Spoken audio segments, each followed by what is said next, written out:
Välkomna. Benny Andersen säger att fåglarna flyger i flock när de är många nog, men vi är några som är i en flock och vi bara är en. Vi som sitter faktiskt.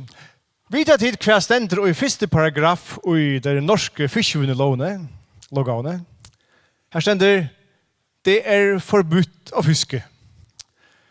Det är utgångsstöj. Och att det här kommer så en riktig undantag och det så är löft att lycka väl. Och då vi får nu att ta som att vi rättna gänge här. Ta det som han kan säga att han ideologisk eller han filosofisk brynar spurningen utgångsstöj det är skulle vi ha en skipon här som det är löft till ödlon och så har vi avmarschingar. Eller ska det vara förbo för ödl och så har vi ett undantag.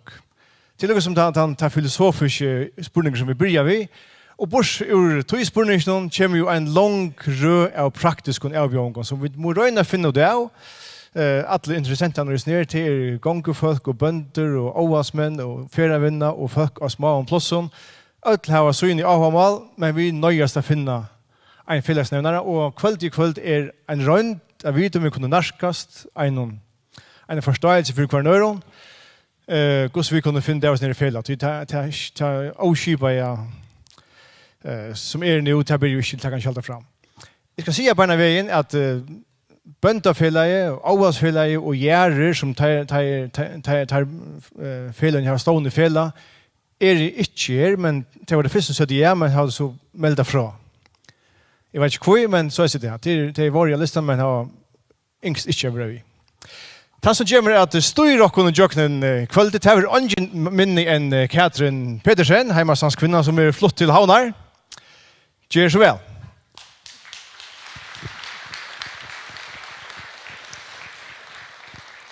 Tack för det. Tack för jurer och tack för det var byen. Jag har ju nog varit ju som funnit någon oavsett om jag inte var byen så jag kunde spara här pengarna.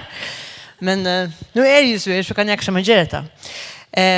Och jag har funnit någon för vid att höra några handläggar. Vi får höra om slit och heja, om lowerbrott och lower.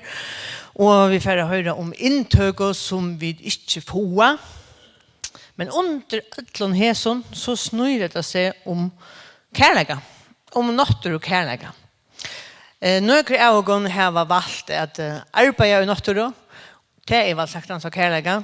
Nøkker av og velger å bruke sånne frytøy i naturene på samme måte. Og så er det alt det som ikke er i kveld, men som sannelig er i bergtidene av våre natur. Alla utlänningarna som har sett en mynd av Molafosse eller en mynd av Mykines och bara må släppa till förra.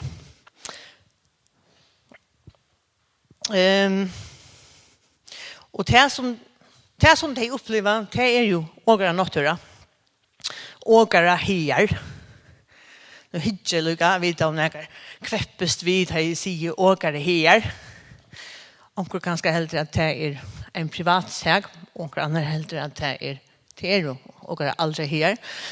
Därför har jag läst en huxasen om kväll. Vad är det att eja näga och tar man snackar om natur och kväll skiftar till hotet att eja skap och på omkramada att det handlar om fjöll och heja än det handlar om och smärre fyrakanta.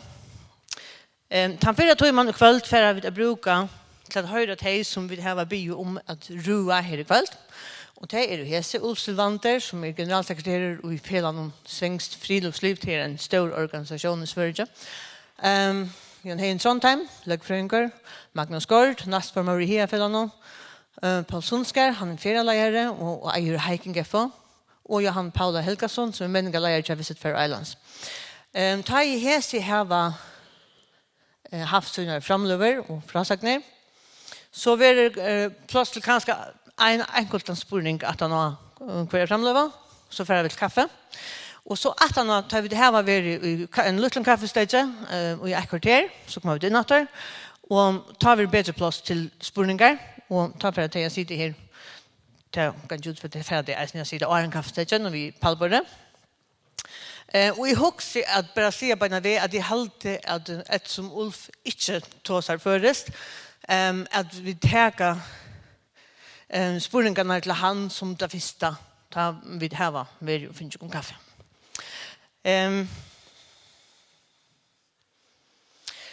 Alltså vi tog av som vi tog av tar vi fyra gånger funnit tid att vi hoppas att det kan vara något som en kväll här som vi finna lösningar eller uppskott lösningar till semjer.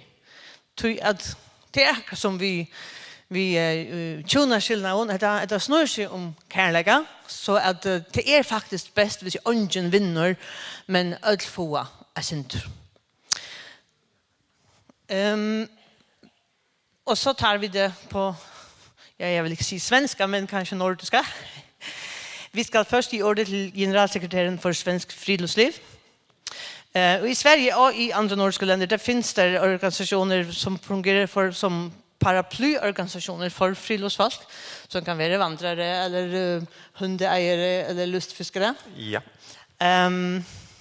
Och Ulf Levander, du arbetar som ledare som generalsekreterare för den svenska föreningen och du ska fortälja oss om den och berätta lite om hvordan man har organiserat sig i andra nordiska länder också. Det ska jag göra. Ja. Det stämmer. Och många tack för invitationen att komma hit. Tyvärr är min färöiska inte vad den borde vara.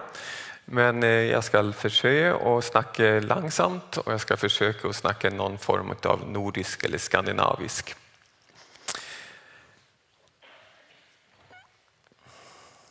Vi har ett nordiskt nätverk mellan de nordiska paraplyorganisationerna.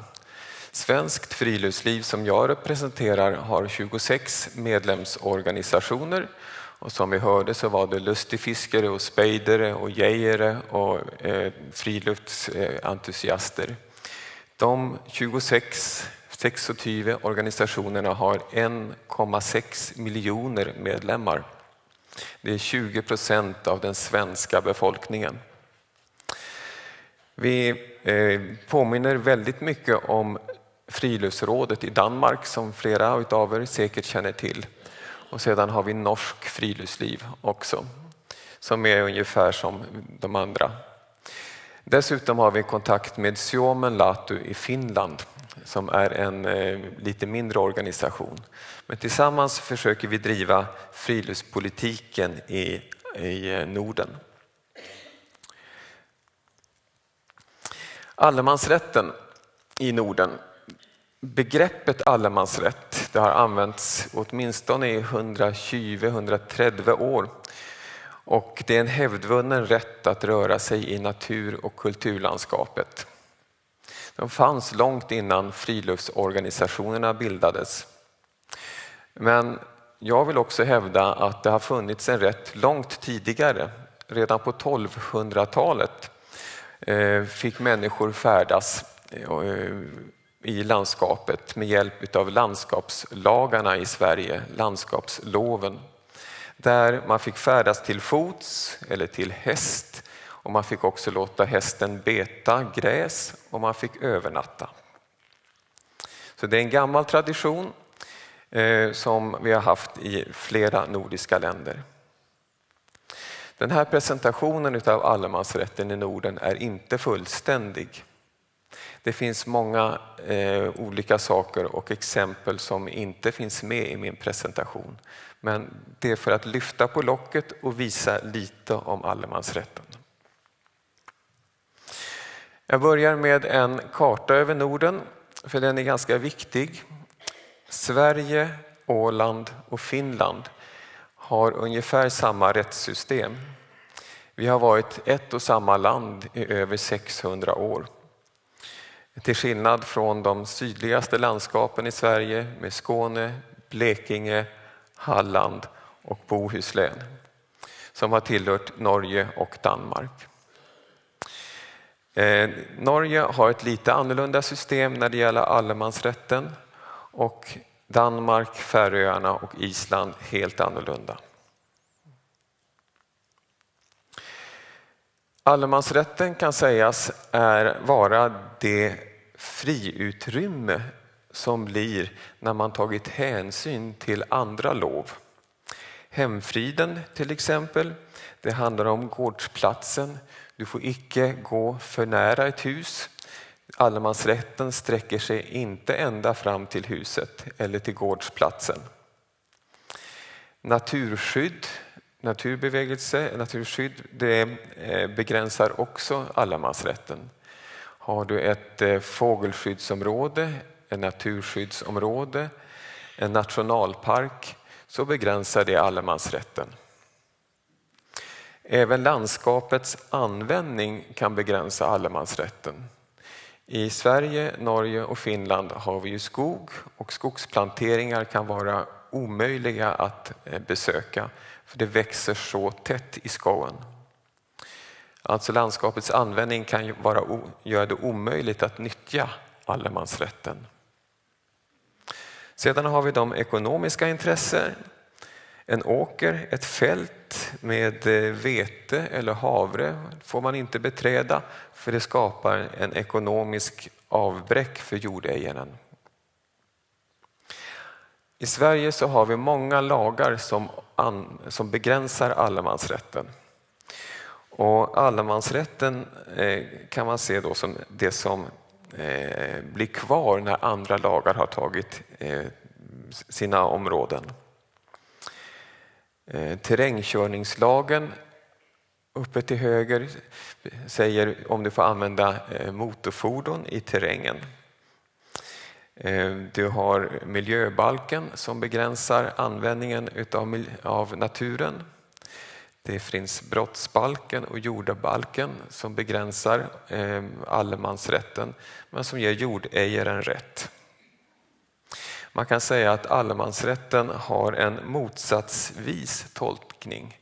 För er som är jurister så talar man om e contrario, och det innebär att det som inte är förbjudet, det är tillåtet. Allemansrätten i Sverige, den har stöd i grundlagen, i författningen, i andra kapitlet 15 paragrafen i regeringsformen. Där står det både om egendomsskyddet och om allemansrätten. Vars och ens egendom är tryggad genom att ingen kan tvingas avstå sin egendom till det allmänna eller till någon enskild. Jordägarens rätt att ha sin jord är alltså i grundlagen, i författningen. Men i andra stycket står det också att alla ska ha tillgång till naturen enligt allemansrätten. Oberoende, det vill säga oavhängig av vad som föreskrivits ovan. Och det är inte bara svenskar som har tillgång till naturen. Färöar som kommer till Sverige, ni har också tillgång till naturen, liksom amerikaner eller nyzeeländare. Men det sägs ingenting om vad rätten är för någonting. Man talar bara om allemansrätten, men den är inte definierad. Det är en sedvanerätt, och det är detsamma mellan Sverige, Finland och Åland. Ni kommer ihåg kartan jag visade förut. Vi har varit samma land, och därför har vi den här typen av lagstiftning. I en av de lagarna som jag visade på förra sliden nämnde jag miljöbalken. Där kan man se eller läsa att det står man ska visa hänsyn och varsamhet i sitt umgänge med naturen. Och av praxis följer att verksamhet inte får medföra nämnvärd skada eller olägenhet, på besvär på danska, för en markägare eller jordägare. Och det beskriver vi då att det är bara en litet intrång som jordägaren måste tåla. Det finns flera domstolsavgörelser som utgör praxis i det här fallet. Men jag går inte in på det här och nu. Som jag sa så finns det en lång gemensam historia med Sverige. Och allemansrätten går tillbaks till landskapslagarna på 1200-talet. 1937 års fritidsutredning, där omnämns allemansrätten första gången i en statlig utredning. Men redan långt dessförinnan fanns möjligheter att vara ute i naturen. Och kortfattat kan man sammanfatta den svenska allemansrätten. Det är tillåtet att vandra, rida, cykla, gå på ski över annans mark. Men ej över gårdsplatsen. Åker, äng och plantering får man inte heller vara på om det är risk för skada. Det är tillåtet att ställa upp husbil och husvagn intill vägen. Det är tillåtet att plocka vilda bär och svamp. Eldning eller lejerbål på dansk är tillåten, men eldningsförbud kan förekomma. Man får inte köra med motorfordon på barmark, motorköretøy. Det är icke tillåtet, inte ens för markägaren.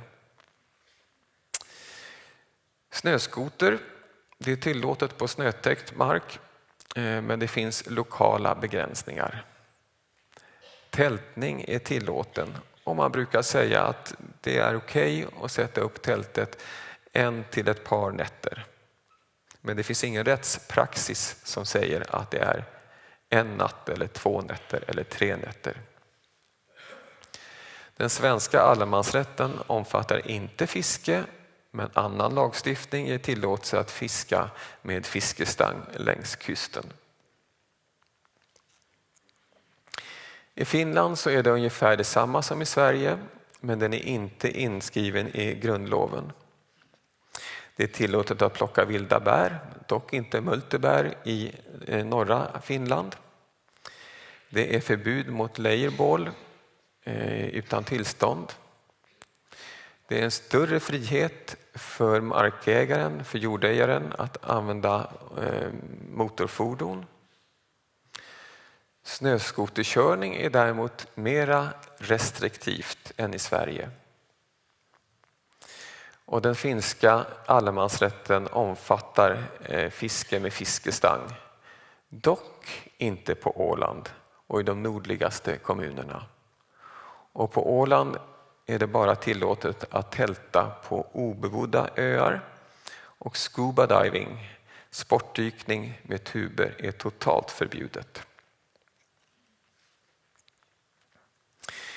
I Norge så finns det kan man gå tillbaka till Kristian V's lov från 1687. Och han gav var och en som var på resande fot rätt att hugga ved för naturen. En stor skillnad i Norge jämfört med Finland och Sverige, det är att man har friluftsloven som utkom 1907 och Kaltress, alltså 1957. Den särskiljer mellan inmark och utmark, och här definierar man allemansrätten. Det är tillåtet att vandra, rida, cykla, åka skidor i utmark. Det är tillåtet att cykla och att vandra på privata vägar. Tältning är tillåten i utmark i 2 dygn, men inte närmare än 150 meter från hus. Här har man alltså definierat hur länge och hur nära man får tälta. Plockning av vilda bär och svamp är till viss del tillåten. Lejerbål, det är tillåtet under sommaren. Gäller då ej på högfjället och stranden. Hundarna, det må hållas i snå när man är på mark med betande djur. Fiske med fiskestang, det är tillåtet i havet. Man är väldigt hård med förbudet om motorfordon, ATV, och det gäller också markägare. Det är totalförbud i Norge. Det är fri färdsel med båt i havet, mindre sjöar och vattendrag. Men allemansrätten i Norge är större än vad lagen säger. Det finns en lov som är kärnan i allemansrätten, men den hävdvunna rätten är lite större. I Danmark, där finns det ingen allemansrätt. Men den danska naturbeskyttelseloven har regler som ger allmänheten åtgång till färdsel i naturen, också på privat egendom. Danmark har för exempel sedan 1969 Att lovefäst rätt till färdsel på privata stränder och rätt till uppehåll intill 50 meter från bebyggelse. Strandskyddet i Danmark är mycket starkare än vad det är i Norge, Sverige, Åland och Finland. Det är väldigt få stränder som bebyggelsen går ända ner till vattnet. Så i princip får man gå och cykla på privata vägar och stigar, men vägens ägare har rätt att förbjuda det. På natten får man inte vara alls i privat skog. På statlig och kommunal mark, offentligt ägd mark, är det friare och man får numera tälta i vissa statliga skogar. Det är en förnyelse som har skett för ett par år sedan. Längs kusten och på stränder är det tillåtet att vandra, men ej närmare boningshus än 50 meter. Och tältning är inte tillåtet. Vilda bär, svamp och nötter får plockas för privat bruk, men du får icke sälja dem. Och barmarkskörning med motorkörtöj längs stränderna, det är förbudet på. Fiske i havet är tillåtet om man erlägger en fiskeavgift. Och båt utan motor eller kajak och kanot är tillåtet i sötvatten och vassdrag. Vandskoter är något som har kommit de senare åren och det är endast tillåtet i vissa områden. En mycket hård lagstiftning i Danmark och det är lättare i Sverige, Finland och Norge.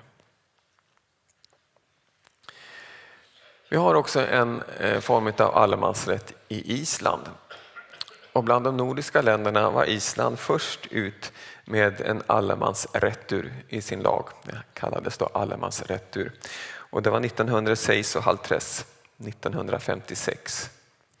Idag står dessa bestämmelser i den isländska naturvärnsloven som tillkom 1909. Men naturvårdsloven ger också begränsningar för allmänheten. Det är tillåtet att färdas till fots och på ski om markägaren inte har satt upp bom eller en grind, en gate. Om möjligt ska man färdas på markerade leder och stigar. Cykling och ridning är tillåten på obrukad, alltså icke brukt jord, oinhägnad mark. Markägaren har rätt att begränsa tillträdet med skyltar. Men längs vägarna i obrukade områden, alltså icke brukt jord, då är det tillåtet att tälta en natt. Plocka bär och örter är tillåtet på offentligt ägd mark. Men på privat mark så måste du äta dem på plats. Du får inte ta med dem hem annat än i din mage. Det är tillåtet att göra upp eld eller lejerbål. Och körning med motorkörtöj på barmark är strängt förbjuden. Fiske är icke tillåtet i sötvatten, färskvann och vassdrag. Och kommersiella aktiviteter, då må man ha kontakt med markägare. Nu lämnar vi Norden och så kommer vi till Skottland som jag bara vill nämna i det här området.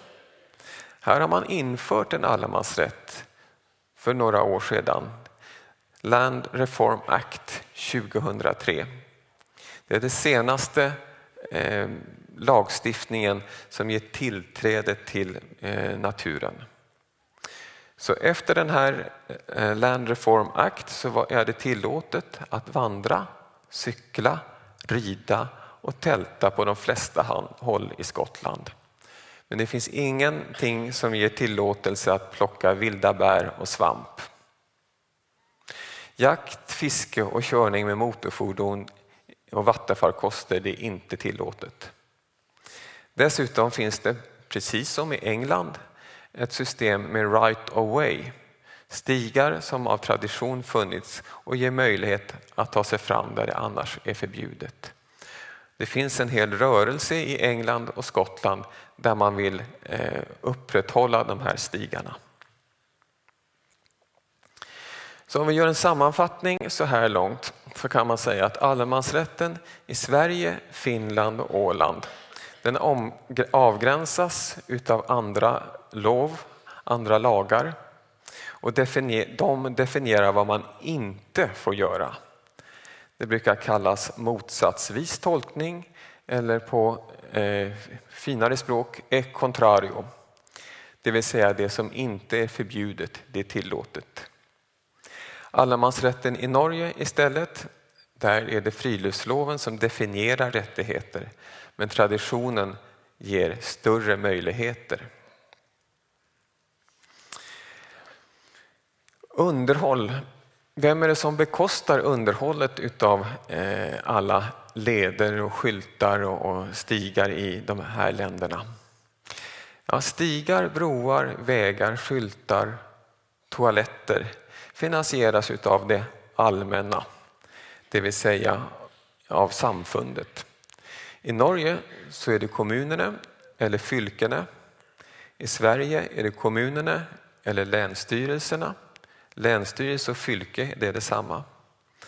I Finland så är det den statliga myndigheten Metsähallitus eller Forsstyrelsen som den heter på svensk. Det är en statlig myndighet. Så att ta sig fram i naturen, det bekostas utav det allmänna. Medan däremot boende eller hytter, det är då privat ägda. I Norge så är det den norska turistförening som har ansvaret för de flesta hytter. I Sverige är det den svenska turistföreningen. Och i Finland så är det också Metsähallitus. I Norge och Sverige är samtliga hytter avgiftsbelagda. I Finland finns det både gratis hytter och de som är avgiftsbelagda. Vi har i Norden, precis som här på Färöarna, problem med slitage. Här är några av de områden som är utsatta för trängselproblematik kan man säga. När det är för många turister och innebyggare som kommer samtidigt till en plats. Vi har Nordkapp högst upp. Vi har Lofoten. Båda det i Norge. Och i norra Sverige så har vi Kungsleden som är en väldigt berömd och känd vandringsled som många vill gå. I västra Norge har vi till exempel Trolltunga. Och nere på västkusten i Sverige så har vi Strömstad som är ett mycket känt besöksmål. Här försöker man på olika sätt med positiv kanalisering. Det är ett svårt svenskt ord. Det menas med att istället för att sätta förbudsskyltar så bygger du spänger eller broar eller parkeringsplatser och lotsar folk ut på rätt ställe.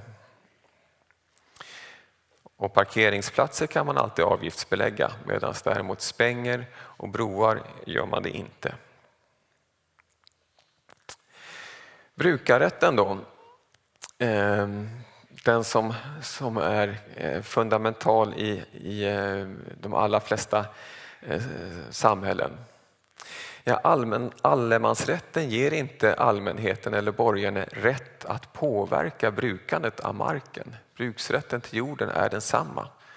Som nyttjare av allemansrätten så må jag acceptera hur jordägaren sköter sin jord. Allemansrätten innebär också skyldigheter. Allemansskyldigheter.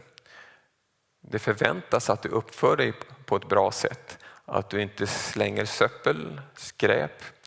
Att du inte har en hög transistorradio. Att du inte börjar gräva i marken, etc. Man kan sammanfatta allemansrätten med inte störa, inte förstöra. På dansk så blir det icke interferere, icke ödelägge. Och även om vi nu har allemansrätt, tillträde till naturen i de nordiska länderna, så är det många land som ändå har en lovgivning som i varierande grad säkrar befolkningens tillgång till naturen och rätt till att bruka egendom till rekreationsmål. Det är en skillnad från norra Europa till södra Europa där rättigheterna är större i norra Europa och lägre i södra Europa. Och därmed är min halvtimme slut. Så om det är några specifika spörsmål om det är någonting så kanske vi kan ta det nu, annars väntar vi. Ja, det är någon som har ett spörsmål till Ulf.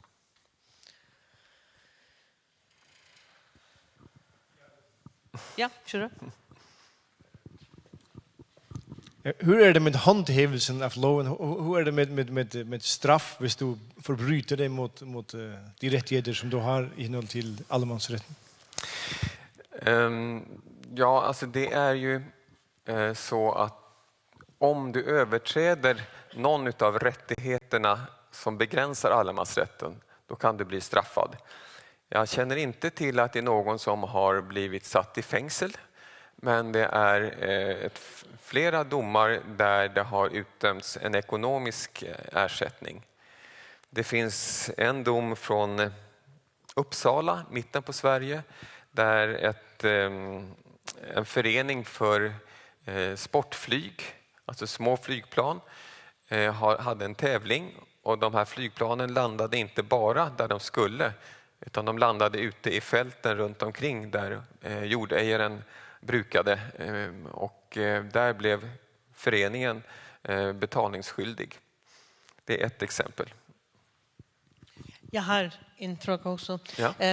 Här på Färöarna här är en del av jorden är privat eje och en annan del är jord som är faktiskt offentlig ejet men som så man får leje eller för rättigheter till att bruka som bonde. Hur är det i Sverige och i andra länder? Är hela landet privat eje? Ja, nu ska vi se. I Sverige, jag kan bara tala för Sverige, där är den mesta delen privatägd. Den mesta delen av den produktiva marken ska jag säga. Alltså i södra Sverige där vi har skog, där vi har fält för produktion av jordbruk. Uppe i norra Sverige finns det stora områden i fjället som är ägt av staten, av samfundet, men brukas av samerna, vår ursprungsbefolkning. Och där finns det en ständig konflikt om brukanderätten kontra äganderätten. Där samerna vill fortsätta med sitt brukande, men staten ofta vill ha vattenkraft eller utvinna mineraler. Så det är en konflikt där. Men merparten av svensk mark är privatägd. Om du då räknar in både människor, aktiebolag, alltså companies, och den svenska kyrkan. Ja, tack ska du ha Ulf för först. Och det kommer kanske flera frågor efter kaffet. Så får vi vidare.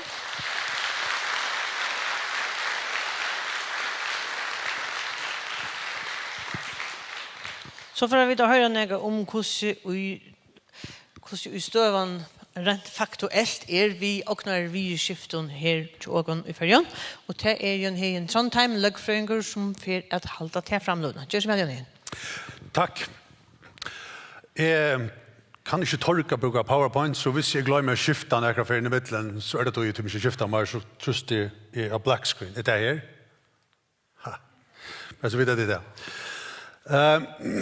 Rättaren att eja åkner och frihet till det som är för att ta oss om och för vid stäffästa dessa regler och så vidare. Och i allt så man har att det avtalen här standa dessa regler som så everyone has the right to own property alone as well as in association with others. Och stycke 2, no one shall be arbitrarily deprived of his property. Det endeteks i europeiska mannarätten konventionen här säger om vi känner rätten till personen och lögfriden personen till att njóta sina åkner och i frie. Och det är så för att så det. Så kommer vi till 3 som vi ser till här och det är artikel 14. Och det kan sammanfattas vi och 266b som och här är förbud mot att göra mun vägna kin, raso, lit, mal, trygg, politikk, eller er samføring, nationalitet, social oppruna og samband med minoriteter og ogn og føyeoppruna og annan status. Altså rattren at eia og verja sina ogner er en parster av hessare oppfætan. Så stender skift. Rikker det nå? Så for artikel 16. Han er moter och stärfester så ratten och så är det förbud att stater och balkar och personer tolka sig en rätt och bruka dessa lovarna så att de kan göra något som är till ändamål till att skia några av rätten eller frälsen som sändningar är eller att avmarska att de mer än sämjan i konventionen säger.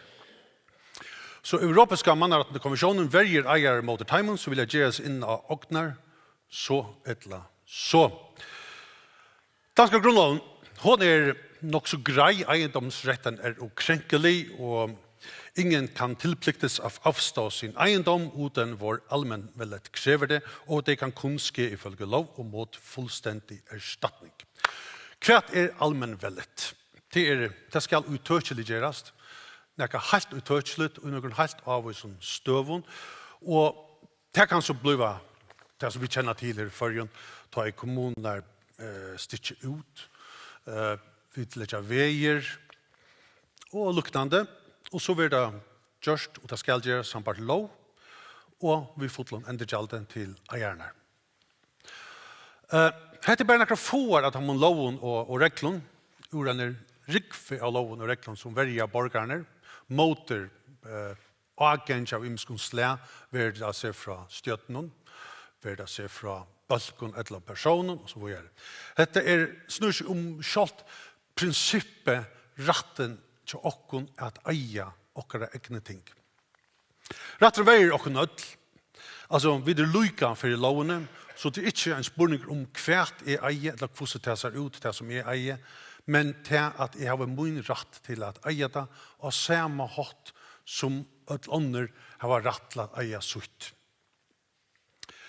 Han velger dere som sagt, selv om han til 2 ganger måter dere krøven, og ikke vet at det yngste at det var mer som vi vil ha det være, vi er mennesker, hos alt, vi er en kjølsøkjen være, og vi vil alltid at loven skal være okken mer enn grannan, særlig at vi klantrast om 2 meter av gjør, eller en bøk, hvis det kan si. Og vi skulle vite til at har vi fer inn og pilka vi ognaratten, sjølvan ognaratten, så er det vi skjøt okken i foten, hver jeg fyr. Det er eisen okkara ratt. Det er ikke bare ratten til hinon, men eisen til mer og ter. Da vi pilka vi til. Nu får inn i himparsten. Og til noe særlig virkskiftet som vi har her i førjen. Og jeg kommer å bruke norra som en sammanbering til ofta tåsa vid om norskan allemannsrett. Da vi tås om det. Og jeg kommer bare å vise om noen punkt så vi sutja noen ting som lujtjast føreskom virkskiftene. Og norra førjen har vi et annet som heter Common Land. Altså her ønsken omatrikulerer kvadratmeter nærkastane. Alt er ogn, enten er det privat ogn eller allmenn ogn. Vi har 1400 kvadratkilometer som vi lever av, og parsta av hesson 1400 kvadratkilometer som vi regulerer av giringslovene. Det snur seg om det vi genker ut i gøten i høven og øren, hva vi kunne løyve oss og hva vi ikke kunne løyve oss. Vi har omgått haft en lov om aldra man har rett, men vi har haft en æra sivenjo, og hvert og kvosse, altså, en sivenja, når blir hun til en lov, til vi først så vet man ikke at knappt så er det bare blivet til en lov, og ikke nok så om det, men æra stedene så er den sivenja blivet til lov for nekvån arrangeren. Og i Grannalondon, selv i Norra, så er den sivenjan øyla gommel. Vi først så diskuterer man om til fra 1200 eller 1100, men faktisk er det at man har ikke ordentlig annet sivekus gommler. Men på enkelt er at ångastene vil hende loven krosst om man iver falsk. Det är inte så när man säger att nu gör vi en lov, nu har vi lov till att göra akkurat som det vilja, alla ständigt och precis ta det vilja. Det är inte en lov om alla man har rätt. Första måter, det fyllt öjlen ekvar skilter vis ner och forpo. Norska loven om allemansrätt som kallas friluftsloven, hon är mest om avmarskningar, kvärt du inte skalt och kvui du inte. Det är inte snakk om kvui, men mest kvärt du inte skalt. Som sort, du kan inte färra av ett vatten via en motorbate, og du kan ikke genge her som du vilt, alltid. Klein 15, og i norske friluftsloven, hun regulerer ferslene og i økjenen, og det gjør det på tangmaten, er at og jeg skulle nevne først Klein 14, Arne kom til Klein 15. Klein 14, hun løyver eieren at takke gjald for at folk ferast av økjenen, at de må gjøre noe avtøk for at stekka ferslene gjøkken økje, så løyver det at vi kan takke gjald for det. Og Klein 15, hun regulerer ferslene, altså at eierne kunne si at 4 slipper gjøkken her, så skulle de oppføre det så og så, ikke gjøre hatta og ikke gjøre heita. Alt det er løyvt sambart norske friluftsloven. Men dette vil alt gjørst og i samstarve vi kommuner, og ofta er kommuner fyrre ute enn eierne til at avmarske seg tingene, tog at her er en annen regla og isner lovar økenen, og det er til at kommuner kunne tvinkast til å kjeipa økene hvis det ble skadd for de haksta marsene av prus. Og tog vi dette her brukt i grann 16 i lovene sperring av særlig utsatte områder. Og jeg kan nevne her som et lite kuriosum, nå nevnte jeg han som tog seg akkurat Janne, om lovfoten. Ødel av okken som har googlet lovfoten, så har vi disse flotte myndene til eiter Reinebringen, eiter Fjallet. Det ble stonkt i jar eller 4 døgn. Og ikke slipper jeg gjeng her langer. Så det vil praktisere rettelig ofte når. Men vi husker ikke om det at vi som ferie til ferie, tog selv om det ferie vi skjer til, ja, hvis vi ferie lærer, så gjenger det at lærer stedet. Ja. Så Reinebringen, som er her i Moskenes i Lofoten, det ble stonkt. Og det er nok så vanlig man gjør det. Og jeg er oppe og diskuterer at det er atter og atter. Men som sagt, det er ikke bare eierne som krever det, det er eisende kommunene, til kommunene er det her som standa vi endergjaldskiltene, ta i økene ble løgt, så skulle de kjeipa det fra eieren. Og tog er kommuner aktivt inne og sier at nå må de stekka. Og det hendte i hese førne, ved Reinebringen, det var kommunene som stekka. Nå slipper jeg ikke flere folk inn her. Du stender etter skift som her, nå skal jeg finne det her.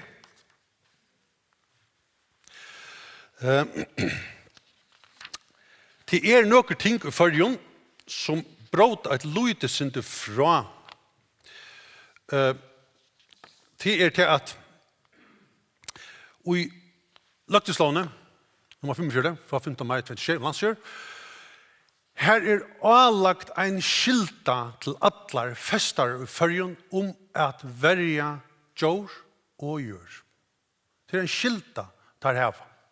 Halda der ikke så skiltene, så kunne der missa festebrevet, men det visste jeg være ometelig trobult å teka festebrevet fra eier. Men det er så en skilta som der her. Så i halvtid, nå begynner vi å sutte noen paralleller vi at man løyver i Norra, til dem som sperrer øker, som her det fornekfersla, og i førjen her man gjerta, blir vi da blir ill og skjelta, men dette gjør man nesten herastan. Det er pura vanligt. Men det er noen årsøkje til at vi kan skal sutte bedre tilta og irriterast, og hun kommer her. Og i Østlandet er det 30 personer per 4 kilometer, 30 utlendinger per 4 kilometer. Og som du sier, til de første normen per 4 kilometer.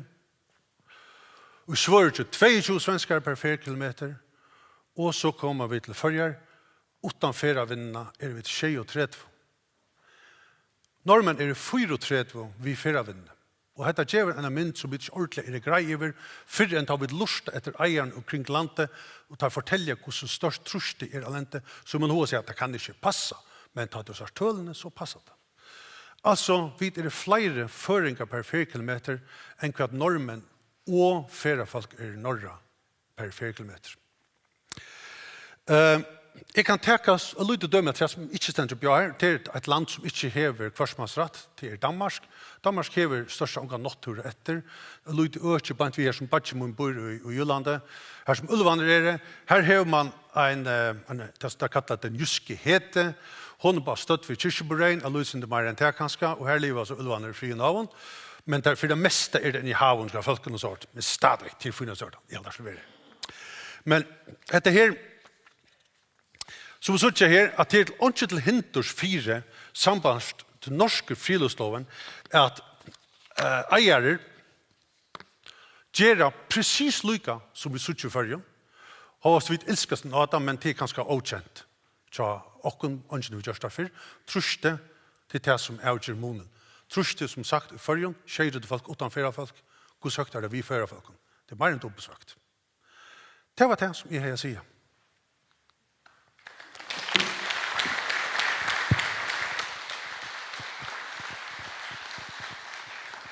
Det var en enstekan spurning til Jan Høyen. Sjurrever, det er så ikke.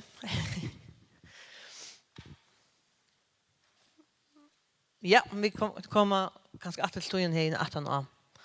18 stegen. Så færer vi bant vi gjøre. Vi færer at høre fra næstformannen i Heafellene, Magnus Skard.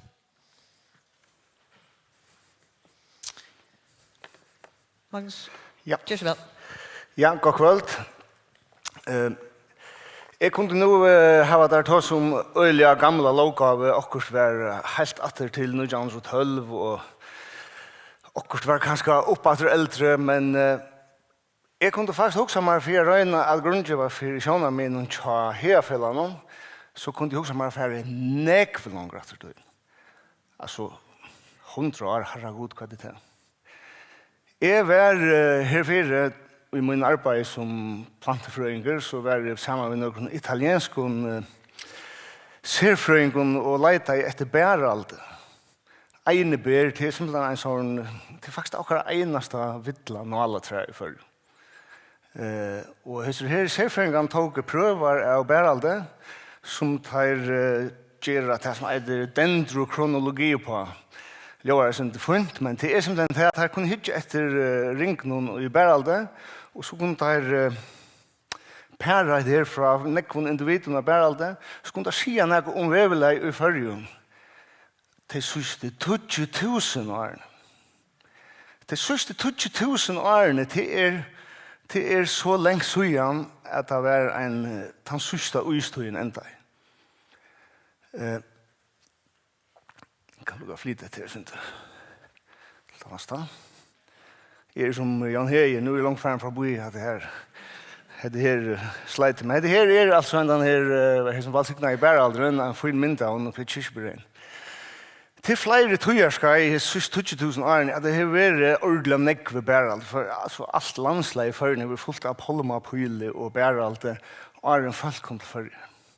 Det er den aller nødvendigste fotføringen sier at det er 300 år etter Kristi føring. Her har det funnet noe brent byggkotten, så ta gusser for folk kom til førre. Mølvis lengt åren, det skal jeg kunne si.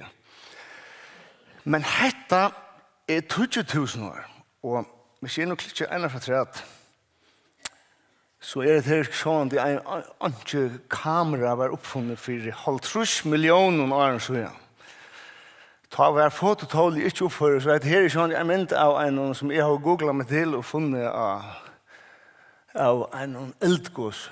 For 50 millioner år siden, ta ble vi førjer til. Ta var et veldig gåsvirksomhet som heier samband via et veldig medland her som dinosaurer som bor.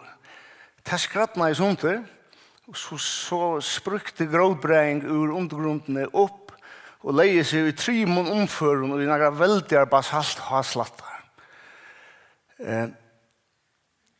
Så hände det i nekva miljoner år av vever og vinter og kave og isprønkingar og alt med himmel gjør. Det moar av hessen veldige basalthaslattan. Han nok til støttar vi alt stora Bretland og Brunaldi. Det moar borser av Onkustan i tilfære blett, og her kommer lattelige dalar og joyer, og onkustan i tilfære ordentlig harst, og han hjertna gærer stender etter, og tilfære rundan ved moa borster i stedet for. Vi holdt 3 millioner år. For 2 millioner, eller det er sørste 2 millioner år, jeg kan si, for jeg holdt 3 millioner år så igjen. Ta ikke mennesker av hjørnet. Det kanskje onkur sutur. Kanskje onkur, det slett onkur mennesker gjør. Det onkur okna ratter. Det onkur mennesker skapt virer av hjørne whatsoever i røver. Sørste 2 millioner år, ta at det ventande i istøyer. Kanskje han 100.000 år istøy, så 20.000 år ikke istøy, 100.000 år istøy. Og det har stor antydning for hos førjer som gjorde det, helt precis. Somma stedene her har fjallet toppene steg undan isen. Eisene kanskje 100.000 år. Eies kottler dømme om det. Og stedene her ser man simpelthen så skurstrybene. Det var lykka vi a sprøntja der vekk av ei, så skurstrybene som faktisk use, som faktisk det første som man i høver vysendalige skriver om. Negrastan i verden, det første vysendalige dokumenterer i skurstryber i høver. Og det atle i eis kommuna sprøntja vekk. Tja grunnstykje. Så også det ganske kvir, nu hatt formaren her fellan, og nu har vi til finnes alt søvn om alt opphav førja øyla komprimera, ja. Hvor gjør han til? Og årsøkjen til det helt einfalt han, at det det perspektivet kvørsmansratter og naturfriing skal suttjast i. Ikke i juske lov, nøyjandre og okkurst, eller hva var det, men det det helt store perspektiv.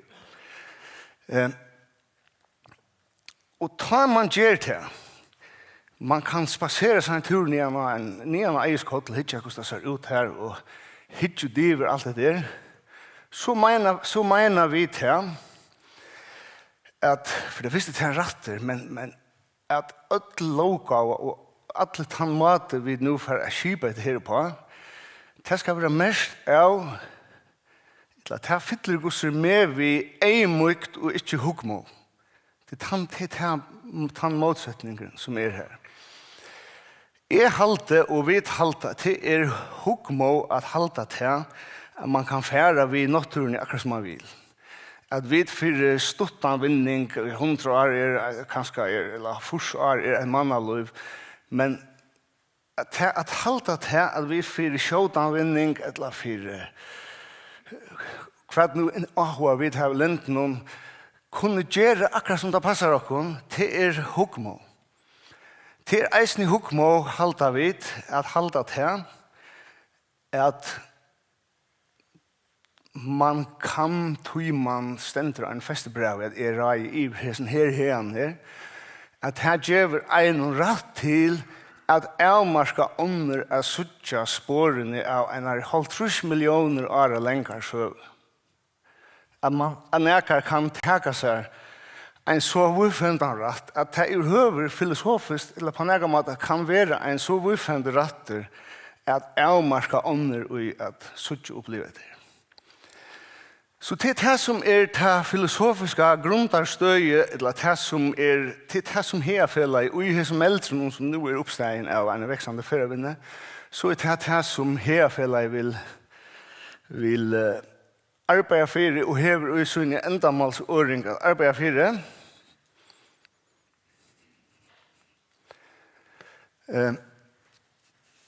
Jeg vil lukke å si ettertræt, at altså, jeg møkt 4 natursøvende. Ikke 2 natursøvende som jeg har fortalt i gang, eller som nekar forteller nøkron, men natursøvende sjølver. Det som vi suttja. ett eller annan har sagt eimukt i för skaparna versen och det är det ju eisen, ja. Men det är ikke virer et skapare verk som nægger festar i huvudskapet. Det er virer som nekk meira grunnleggjande og eldre enn det. Hea fela tøyståna, vi enda malen av virka for ratten av færre hean ur fjøren igjen av fjallatind, og at varvaida og menna et fjellbrøyt halsegått og virke løyv i hean og tjokken øtlån, og at arbeida for at verja naturen. Vi vilja røyna nu tar politikerna som kom igjen av samgang i 18 av vi vilja røyna at arbeida for at et lovarverk om hver som har stratt, og eisen et lovarverk om naturvern som vi jo slett ikke har særlig godt av for at her kommer å få av hakste rævfesting 18 av Jeg halte at du vil stegge bare her. Takk for det.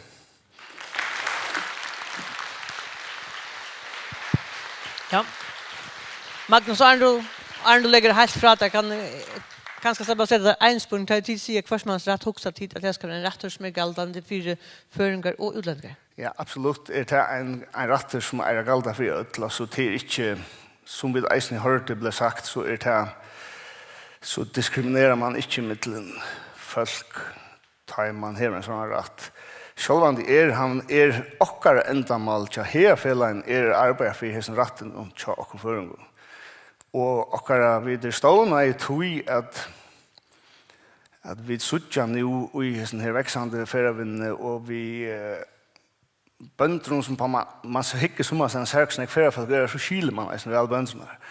Men i ødelig som eldre halda vi det rævlig tuttninga mykje at vi bakka i sinde vekk og hitja etter ta med meir grunnleggjande ting no fyrst. Så nummer 1, naturvern og friing. Absolutt nummer 1. Nummer 2, rattren til føringen at oppleva alt og suttje alt det der. Nummer 3, ser AH-mål, altså bruksratter til landbunene skulle sjølvan skulle kunne gjøre til frisen og alt det gjør. Og vi kjenner eisen av ferravinnene hever en større og større budskapelig enn tøtning i førre. Men naturvern først, allemansrett nast, så ødela kjærtingen. Yes, takk for Magnus.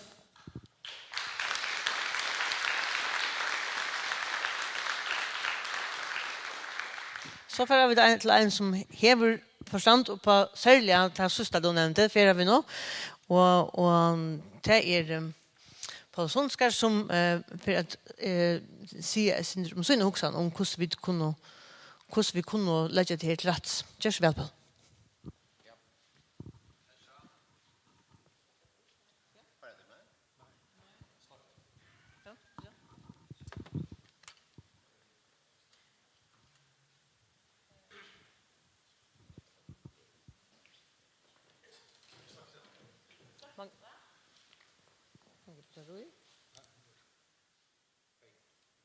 Hej.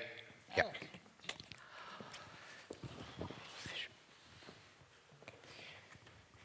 Jag har sänt en ekva att jag har sitter nu nästan 3 kvarter så är man lugga som överreagerar center. Kanske en center löjm på sjön sant ju i play som räknas hitta ner till det kon. Nu ska vänja lugga vi att hitta upp till det kon. Så kanske inte jag kommer hitta usnack ner. Jag har valt en färska mynd. Jag har inte att spamma det kommer mynd om. Jeg har valgt en färska mynd fra Gjørskvalde, som tidsen av tallbornen, og pura samtidig vi herfellene samarbeidet at dette fralse skal omkant tekas fra oss.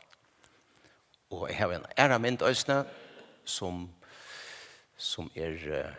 Vestervikon, på myndene i øysene i Avivøk, og det som øysene vi har på myndene til å vise av at det må være noen støv for åkken føringer som noen perler som vi omgående være forstyrrer vi i samband med ferien. At vi alltid kunne fære ut og nøte til løtene som Så. Jeg vil si takk for at jeg bøyen her i kveld. Som nevnte, jeg kommer ikke å spamme at jeg kommer i mynd om. Du tar gjør jo faktisk kvente. Jeg føler det som en apert att säga fra att detta om detta fantastiska landet som vi har ett lands och som vi alla har arbetat av.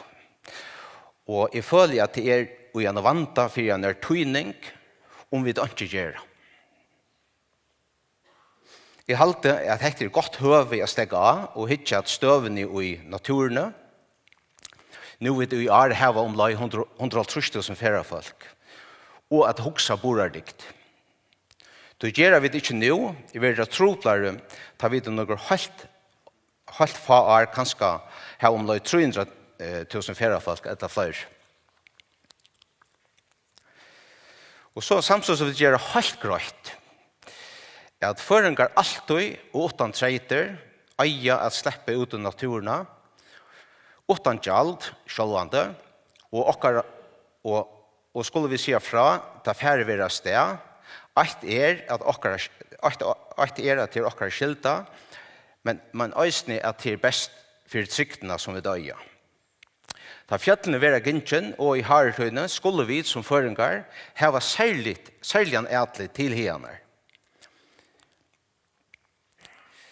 Færrefolk som kommer til landet vil jo oppleve maten og oppleve naturen. Fjøtlene og alt det vekra som vi tar av vårsheimen. Skal penregren takas fra folket, så skal en tjeneste fylke vi. Alt og negv er ikke et hel. Hvis jeg skal taka det som et døme hva det mener vi til før noen, så mener jeg til dømes vi, hvis det er færre 5 bussar når jeg vi 230 færrefolk og tenke enka og røyka rundt i Jack, så det at det er til hindre for de som bygger her. Og hvis jeg skal lukke som tenke til det positive og i motsatt til det, og nå må jeg vente meg til Visit Runavik som et feks godt døme, til det man har i Spitsbergen av Vitjan i Eldevik før sommer, og her aktiverer man de lokale falskene, så at de var aktiveret til å skipa for imiskon tingene.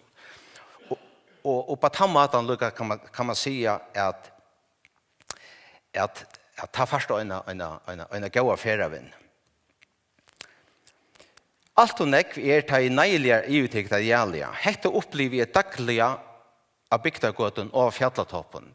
Og ta minne kanskje løsent om et her vi tar som til dømes oppleva i jeg, ta i nekv folk kommer, nekv bussar, i årekvist av tog er folk genga atlastes. Ta lukka som ta nøyliga teker iver. Om vi ikke halde okken til faktatøl, så kommer cirka 130 folk i år. Helt kommer vi flåfærre og nørrene. Av tøymen 45 kommer vi flåfærre, for omlag 45% i hene. For 3 måneder siden, for å bare ta et døme, så var dette cirka 20-25% som får hene. Og til ungen i min sjal at årsaken til at det vokser så nekv, er Instagram-brukeren og filteren som er her til høyre. Og i år færre omlag 20 000 folk når det er kattlene, kattsøtene. Det er færre omlag 25 000 folk til Myksnes i år. 30 000 folk var en slaktare tint. Mykedagen og i søgnaste vike var omlag 400 folk av slaktare tint. Og til tikkere kunning så kan jeg opplyse til at her kom en gestabøk av Litja som kom av Litja fra 1. august. Og her skriver folk seg opp. Og for de som ikke vet det, så ser det mer ut som en førstejobbskasse enn det ser ut som en gestabøk. Jeg har så valgt nå i en vike at ekte kan hvor skriver og hvor ikke skrives jo. Det virker som 20 hver som for nian skrives jo i bøkene. Så det kunne etter tale av her som vi sier 500 år mye det. Neste år vil det flere, og om 2 år vil det oppe til flere. Det er ikke Atlantic Airways eller hotellene som får sette marska. Det er heller ikke tørre oppgave. Kan nekar uimynda seg at 40 000 folk fra norra kattelen, 100 000 nyanna slattaratint og 120 000 nyanna klakk.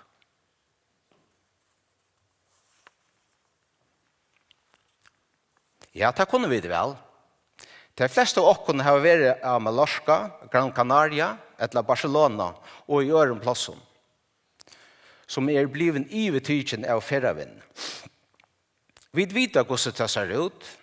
Vi skulle bare skifta bakgrunden. Vi kunne bare ta en strand av malarska borster og sette kattelen, tjekk eller slatteret inn i stedet for. Så her har vi myntene for oss. Det det vi vilja? Tannspurningen må vi se dere ødelen bant nå.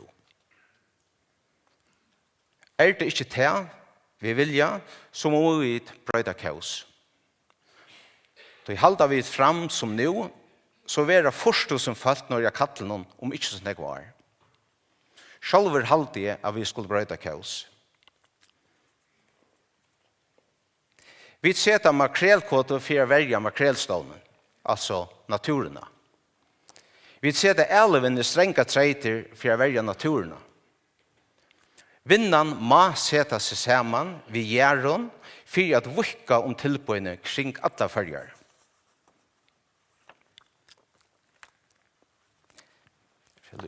En minut.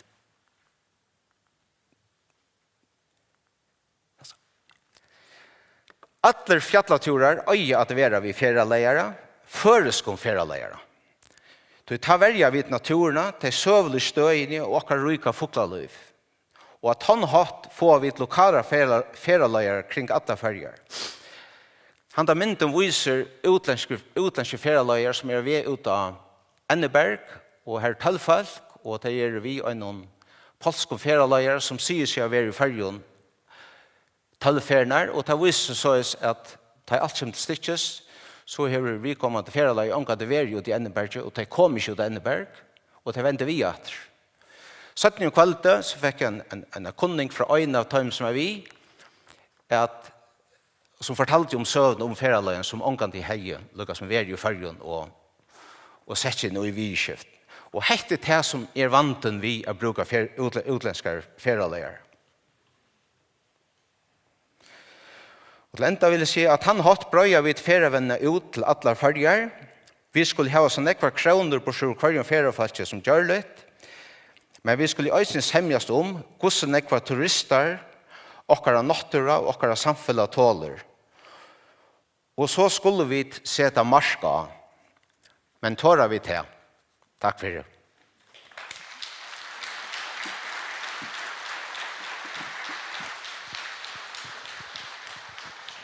Ja, takk for det, Paul. Det noen som har en spørning til Paul?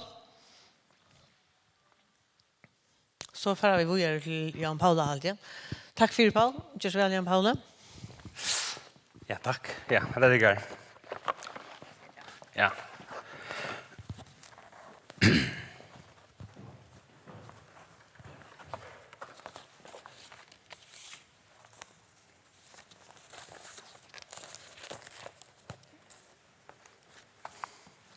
Ja, takk for det. Og takk for i høve at se noen år her i kveld.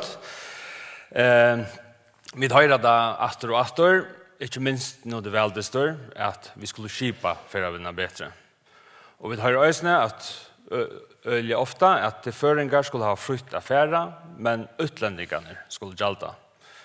Her herreåpne, som de fleste tykker seg være samt om i det. Men så stegger utsagnar som oftast her. Det går så umynda folk ser at en skipa ferravinna ser ut. En ferravinna som tryggar at peningar ligger etter stenen, som tryggar at naturen blir vard, som tryggar at ferslan i fjøtlen er trygg og gå, og som tryggar at føringar har frukt affæra, medan utlendingarna skulle gjelda.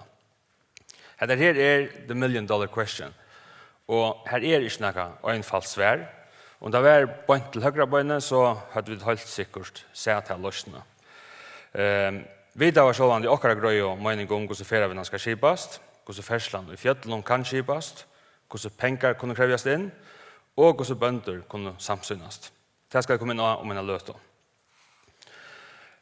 i ødelen råløyene som i halde man godt kan si nå, vi tilvildar jo gjaldsskipan og avmarskingen i øst og vest, så det fein om 8. Og det at ødel nå er fronten samt om, at støvan ikke halvbær, og at åkken tørva løsner. Og det jo politiske løsner vi har bruk for. Att det är ju ett mål som bara kan lösas politiskt, tror att det snurrar sig om grundläggande och principiella spurningar som snickar som oknarat och fralse hins önstaka till natturna som fyrläsarhaltaren i långt och här innan. Det är inte mer politiskt, ideologiskt ända samma. Och tror är det att jag syns vanda mycket öka affärerna och uttala sig allt för skrasikkort om. Men visst, så långt ingen politisk lösning blir funnen, så är det 100% upp till bönder. Vi har röjt att avgöra hur så färre vi vill skipa. Sambart skaldande skipa, som Jan Heim var inne, så är det bönderna som 100% har avgöra rattnar och alla höjmildnar av ösnen. Och vi kan börja hitcha sin rätter, ta med lösning som gör det själva har sett i verk. Vi kan ta saxon först, kanske elefanten i rummen, man kan gott säga. André Kruse, han säger vi skulle ha tamarhalt av stövna, festare i saxon, han bor själv i öje. Han säger att det blir till att ånder som skipar för turen får penningen, det är i hjörna. Och då sätter han här jalskarusellen upp. Det är hans lösning på en skipa i affären. Pojkadrauer, jalskarusell, väkmyndatøl, men färslan ut av potlen är alldeles under egnar arbeid. Och vi kan ta det nästa steg, Myknes, här är Jalt, 100 kronor för öll, och östneföringar, inkräving servaje, ett lite Myknes, ingen feralagare, helt ångar avmarschningar. Trälanöjba är östne sett Jalt då, men inte avmarschningar, det är avmarschningar, det kostar 200 kronor för utländingar, 430 kronor vid guide. Man väljer själv och vad jag löst man vill. Och där dränkarna här när vi servar här är skältet kommer upp som säger att det kostar 530 kronor och det kräv om feralöra. Här ett öke som är välvidja nere vid Vittlingadals fjäll vid Röje. Här är kommer en skipan upp som ser således ut. Här ser det att det kostar 200 kronor och föringar gällde inte. Så vi är nog höjt att folk flyttar pengarna eller köra pengar i hända postkassan. Och så är det en annan stöd som inte är särskilt välvidja. Jag går inte så lika känt till dömes Halgafötl i Klagsvik.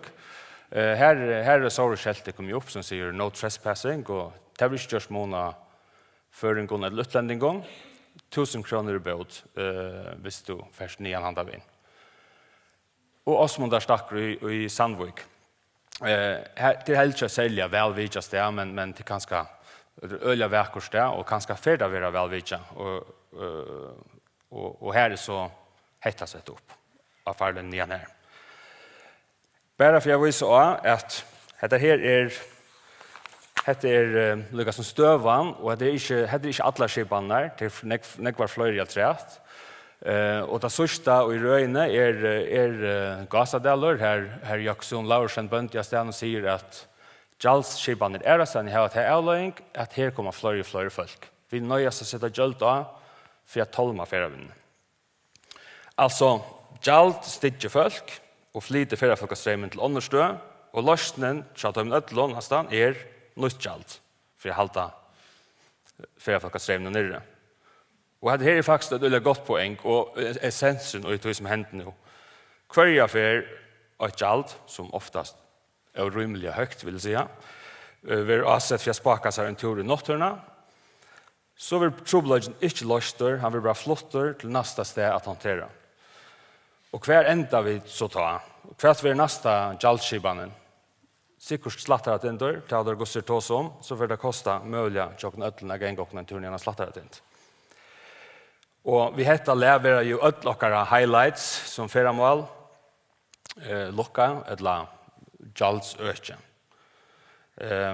Och det kan gott vara vi kött komma till ett punkt kvar det långt till att flyta troblögan långt och fera folk rätt och slett för att välja för järfra. Det här möter vi är en reell vante vi verande gång om man helt fram. Det är helt enkelt för trobult och dorst för underligt att vara färre folk i färgen. Hver en verleggen og ikke kjenner seg yngstan langer. Vi kan spela att vi är en familj av 4 som kommer till förr. Vi får en vikskiftstur och vi att kunna visa 4 av de mest populära stövna i förr. Och det här är gjald som att skulle gjalda, alltså det är tvungen gjald. Det mest att hända familjen av vilka hese 4 støyene skal betala 3.600 kroner. Och det är bara för spatsturen. Det är ingen tjänst att trätt. Det är inte en gång flera lojare. Jo, det är det jag drängarna, men annars inte. Ja, det här är och det är helt inte ödlom för att vi överhuvud trackar av gräs. Alltså, du gånger av grusvägen och av sante till dömes i Saxorna. Det är inte slit av nåtturna man kan skilta och ta. Alltså vi vantar att nek färra välja för er fra, jag ner. Ta året för att spröjas mera och ta gör det. Året spröjas och vi tar det dagliga från flera fältjer som är onökt. Vi sörjer det sociala medlen och vi får tältepostar arbeten. Här är nöker ja, de kunde kanske läsa det själva. Vi betalt 500 kronor. One child and 3 adults. Nej, 2 adults, 1 child to walk 3 kilometers. Absolutely. For the same price, one can purchase a pass to national parks in the United States for 1 year. Bara för det. Och så vi är onkel som fär intryck av att han inte är välkommen och helter att man är helt att avsätta en skatt. Så att han föll sig snuttan. Och en tredje som helter att gjaldet han betalar för ätgång till notterna är fullständigt osamsvär för att tjäna så han fär. Och så är det sista. Han glad för att han inte köpte biljetterna till att han funnit det hos när Arn han kom. Det här bara för att det här är öliga negativt. För man lägger en mynd ut av Instagram eller Facebook så är det nekva sådana vimmersingar runt. Du kommer föra hitcha själva hvis du vilja. Och vi är inte just nu för att lukka som så halt jag alltså akkurat omdöm i spekla vi att lägga som viknar Värstland. Och ösne tan möjligheten för att vinna ombord för jag kan öll och ösne för landbrunaden. Ja.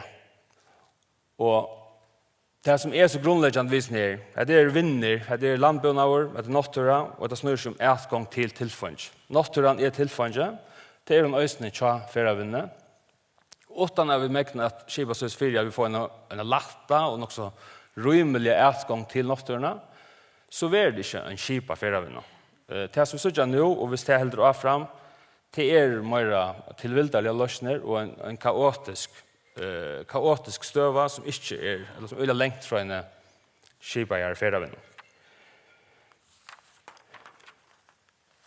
Och det är bättre så bänder allt att allmänningen är samtor. Vi har gjort en sån största kanning till var så gott nog i fjörsommar som visar att en större möjlighet för en är samtor i att vi har törva logo som skipar som har felakslöst för allt landet så det snurrar sig omgång till heja. Hvis du så för att spyrja om akkurat hur lösen ska vara så är folk säkert mer osamt. Men en felakslöst för alla följer. Det är folk rymliga samtom.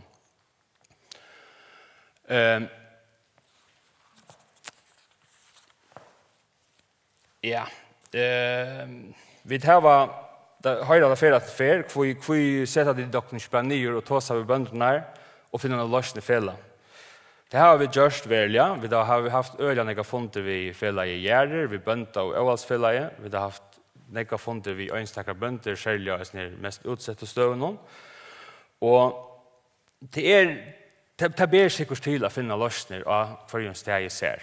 Men vi har alltså landslag som ser så ut. Alltså vi har 400 hejar i förrjun. 300 festare har vi hört omkring säga. Och det är så småbort att i verkligen för och enstaka är oss när 400 kan sätta sin egen skipan i verk. Det säger sig självt att hvis du ska göra en avtal för först och enstaka är oss ner så får det att ta öliga länka till. Ja, bara i Eströden är det 111 hejar till döms. Och stövan är ju att vi har 300 festarna eller 404 heja parstarna som självande vilja varva så in rätt att avgör 100% i räkning ökning till att det större halta vara bäst. Och hinna så in har vi tvärvinna som inte är ätgångt. Tejba utgångsen är längt från för en öron. Och ja, vi halta till helt enkelt nejut vi en politisk løsning. Og mal hevskund, vi er ikke stund til å bo etter å finne avtaler for hvert eneste sted. Ok, jeg hadde gjort så greit at vi har en brennande plattform som kräver politiska lösningar. Och låt oss lukka hitja etter lösningar som vi inte tog, eller? Ja. Ja. Ja, det är den lösning vi kom fram till, vi har lagt det fram för, men det ska vara mer utörslig nu. Vi menar till att omkvarvsskjald var avsett, som har stått, som fer i en grunn, som så igjen blir dalt udator. Vi talte det naturligt att knyta naturvärn och färaven men samman tog att gärna gå gånger oss eller ett utsynningssted och en välvidjande steg samståndes vi till att välja naturna. Och vi då ser stora öjlutörv så att det kommer till onsdag och köra färaven. Vi må börja göra nej och öjlunar. Och får vi definiera hva gånggötnar är då i förska naturna är vi kommit öjla längt. Och det är det som vi talte av era just. Spurningen om alt skulle gjalta, det er ikke vanligt, heller ikke ærastane, å gjøre mån. Og det er øyelig omsidninger tungt til havna skipan som gjør mån. Men det ber til. Og om vi så differentierer i føring og utlending, så er nøyet å gjøre det vi øynfaldere og diskretere løsning halda vid. Til dømes som et avgjalt av fyrasildene. Det er kanskje det mest opplagte løsningen. Og talgilde samløygen, han gjør oss mulighet for rent teknisk å gjøre det øyelig smittlige. Altså vi kunne gjøre login av heimasiden til Atlantic, vi kunne gjøre det av heimasiden til Smirline, som gjør at føringer kommer inn i et annet prøvsystem enn et hinne. Til dømes. Altså teknisk ber alt til, vi skulle bestemme hva det er vi vilja. Men vi slipper ikke undan i spurningen, det skal være skilmarska, hvem råkner vi som føring og hvem råkner vi som utlending. Og det er fer at komme og avhøpne støver av en differentiering. Vi talte før skal naturen først og fremst skal korslegges. Vi skulle definera hver gongeløgner skulle være. Ikke bare bygdagøtner, det skulle være severdige gongeløyer som folk vilja gjerne fære. Og vi kunne se til en bølg vi ser kunnen, og i snigere og gjøre noen, som definerer disse her gongeløgner. Og ingen skal slippe undan. Ødel øke før hun skulle gjøre gongeløyer. Og samsynning til gjerne øyerne, ja. Ødel skulle få samsynning. Og en siengår, hvis vi sier at ødel betaler 100 kroner i avgjaldet, og det er bare utlendinger, ja, så har vi cirka 12 millioner kroner av døylig ut, 4 millioner kroner og i 3 med 3 inngång. Og en siengår skal få til naturvern der avtøk, kanningar av lente, det som Magnus tåsar om i større mån. Ein tringer skal fære til å gjøre gøter. Man har sett folk i starv som fast fære ut i feltet og bygge gøter. Så at det er greier til å håndtere ferslo. Og bønder og i øyne få samsynning. Akkurat hvordan pengene skulle fordøyles, det er sikkert det som krudget skal fære handle om. Men ett på at fela gjerder for puljene og kommer vi en innstilling til hvordan det er halta at pengene skulle fordøyles. Og en annen mulighet å gjøre det ved en kunder eller liknande. Hette det. Og det er øyelig viktig at det her er gjørst en lov hver pengene er øyremester til hjørnet på hendet maten. Bøndene er bekymret om at hvis det er en grunn, så enda det som boner av grunnen, det får aldri penger ur at det sort. Hette det vidt høyre. Så det skal være øyelig viktigt i loven at hun grøtt fordøyler pengene. At træt til sånn er nøyet til å gjøre noe træt. Vi skulle fria, vi skulle gjøre særlig vardøkker, vi tar tørv av naturmarkfeldslåne, vi tar tørv av planlåne, øyne i ferievinnene. Og vi skulle øyne avsette marsk og hvordan jeg feriefolk slipper av oss øyne, til dømes til smarre bygder. Og her er det nekker imensje mølager, tar flest å kreve lovar og hemmelter. Men ja, hadde er nøkker på. Og vi tar at det er vanligt er at jeg takker alt for i alt gongt. Og det er ikke rett. Altså, vi har spørst om fyrir til ferdagskrivstånd, eller til visit organisasjonen for nekv underlånd. Vi har løydet alle notene. Det ber sikkert til, som Jan Henning sier, å finne en stykk stød som krever gjeld. Men det er det vanlige øye symbolskar opphader, 20 kroner. Og, som vi ser, Jan, et årskjald for alle nasjonalparker i USA er minne enn det som det koster for en gang til førgen. Og så er det. Så det er en myte at det er prøv vanligt og folk vantar at vi har kravet etter penger.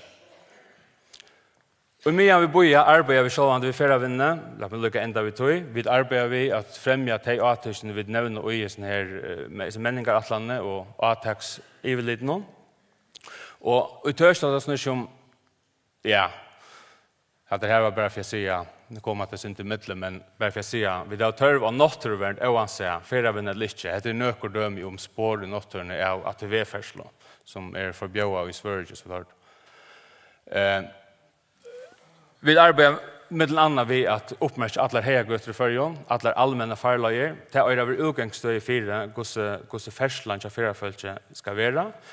Och att säga att halda vi så att vi skulle tvinga att lösa förjon att utlägga att säga att förjar farlager skulle gänga eller kunna gängas till förfölje. Och hesa götna var uppmärksamma det var lagt där ut en soja. Det var ätkomligt till ödlån fölkje att hänta farlöjnar nyer och sin egen telefon till dömes. Och så var stöden uppmärkt vid kälton och pelon och så vidare som man sätter grönt kvar farlöjnar gänga. Och jag vill som melder någon vid negativitet i färgavina lät oss så inte glömma till att kvart färgavina ösning ombord för följer. Kvart vi avgår hon skapar för och så att det är ingen evig om att det här är en, som Gunnar Skådal säger, en Guds gåva till oss om vi då att hantera flera vänner. Och till det vi skulle lära. Men till törver och lökava och till törver och törver och skipanen som vi måste sätta verk för hjälp från politiska skipanen. Ja, jag hade för att stäcka här. Lycka att ända säga att vi har gjort det faktakälle som ligger ut i gången som de kommer täcka. Vi därför vi att göra en hemmasida som vi allmänna kunde i morgon räknar vi. För att faktuell vidskifte vara presentera på en ganska mer till gångsliga mata. Hette näka auto. Tack för det.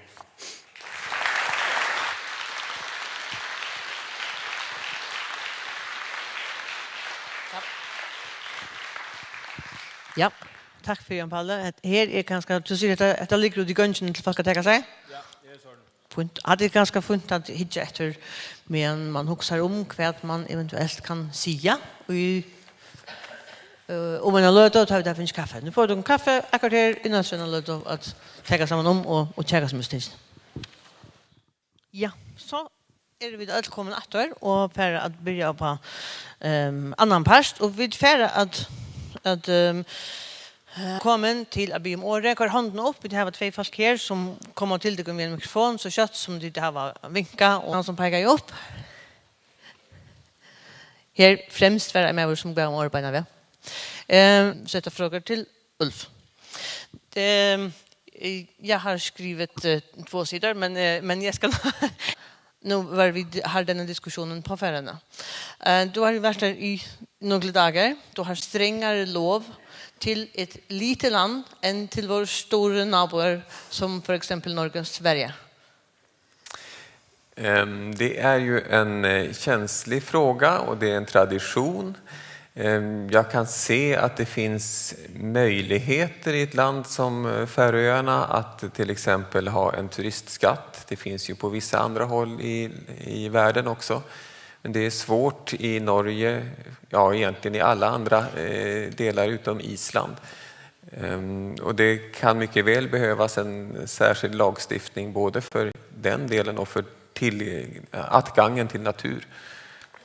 Och det behöver inte se likadant ut i hela Norden. Vi vet att det är olika forskälliga lov i de forskälliga landen också. Så att ja, en lagstiftning, en lov, men hur den ska se ut det vill jag inte ta ställning till.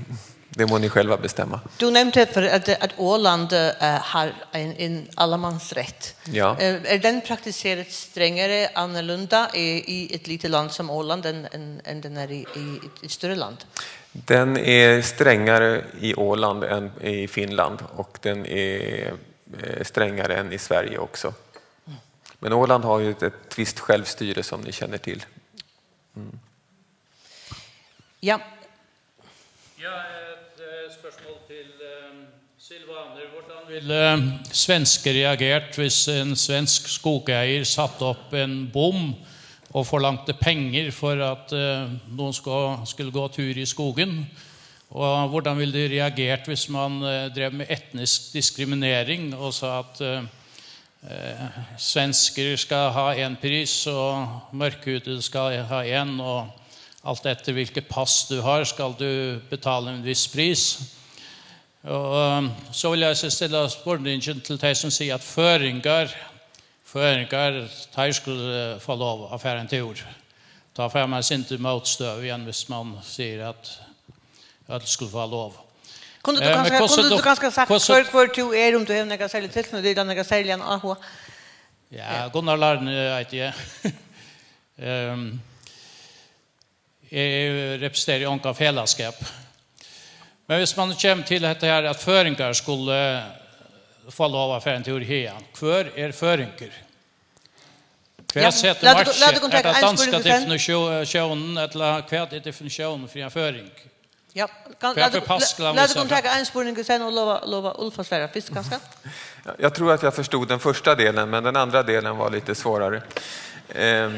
Det skulle inte fungera om en skogsägare satte upp en bom. Det skulle bli ett ramaskrik, det skulle bli anmälningar till rätten och det skulle bli en form av prejudicerande dom.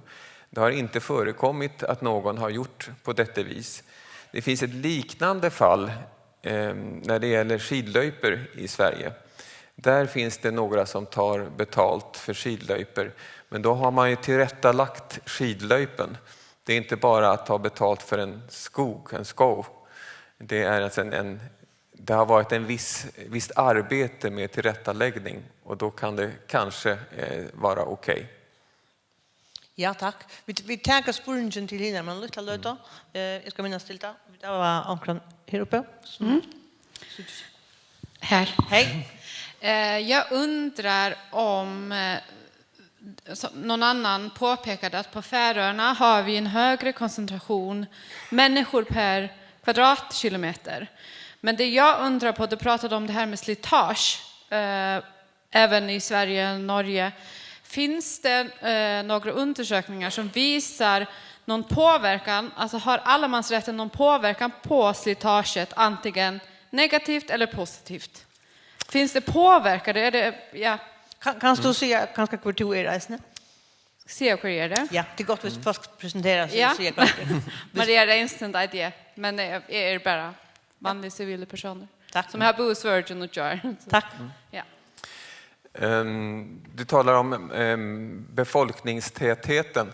Ja, då ska vi komma ihåg att i Sverige bor 9 miljoner utav innebyggarna under Dalälven, det vill säga den nedre tredjedelen av hela Sverige. Och 1 miljon bor på 2/3 utav Sverige. Så att det är en väldig befolkningskoncentration. Och framförallt i Skåne. Det är lika hög koncentration utav befolkningen i Skåne som det är i Danmark. Men så till din fråga som jag nu har glömt bort. Om det är slitage, om det är bra eller om det är dåligt. Ja, kan jag svara på den frågan. Slitaget kan vara för stort. Om vi till exempel tittar på norra Sverige, Kungsleden, en av mina bilder, det var en ring i norra Sverige. Där är slitaget för högt och där behöver man bygga spänger, bygga broar så att slitaget blir mindre.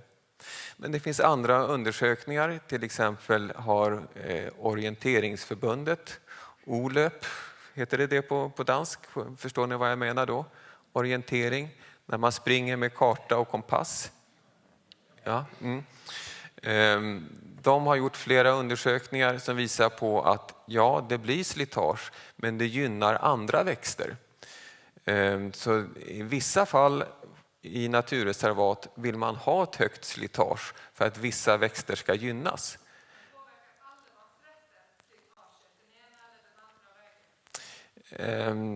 Ja, det kan man ju säga då att den gör. För hade man inte allemansrätten så skulle man inte få det här slitaget som kan vara positivt eller negativt. Finns det intresseorganisationer i Sverige till exempel som kritiserar allemansrätten och som kanske vill ha den minskad? Det finns enskilda personer som gör det. Det fanns en viss tvekan bland bondeorganisationen tidigare. Men under de åren som Svensk Friluftsliv har funnits har vi mer och mer visat på att vi har gemensamma intressen. För lantbrukarna som bor ute i landet så är det viktigt att jag säger vi som kommer från storstaden, från Stockholm, Göteborg och Malmö, kommer ut och ser hur modernt skogsbruk och lantbruk fungerar. Annars kan vi ta vilka konstiga beslut som helst när vi sitter i regering, i kommun och landsting.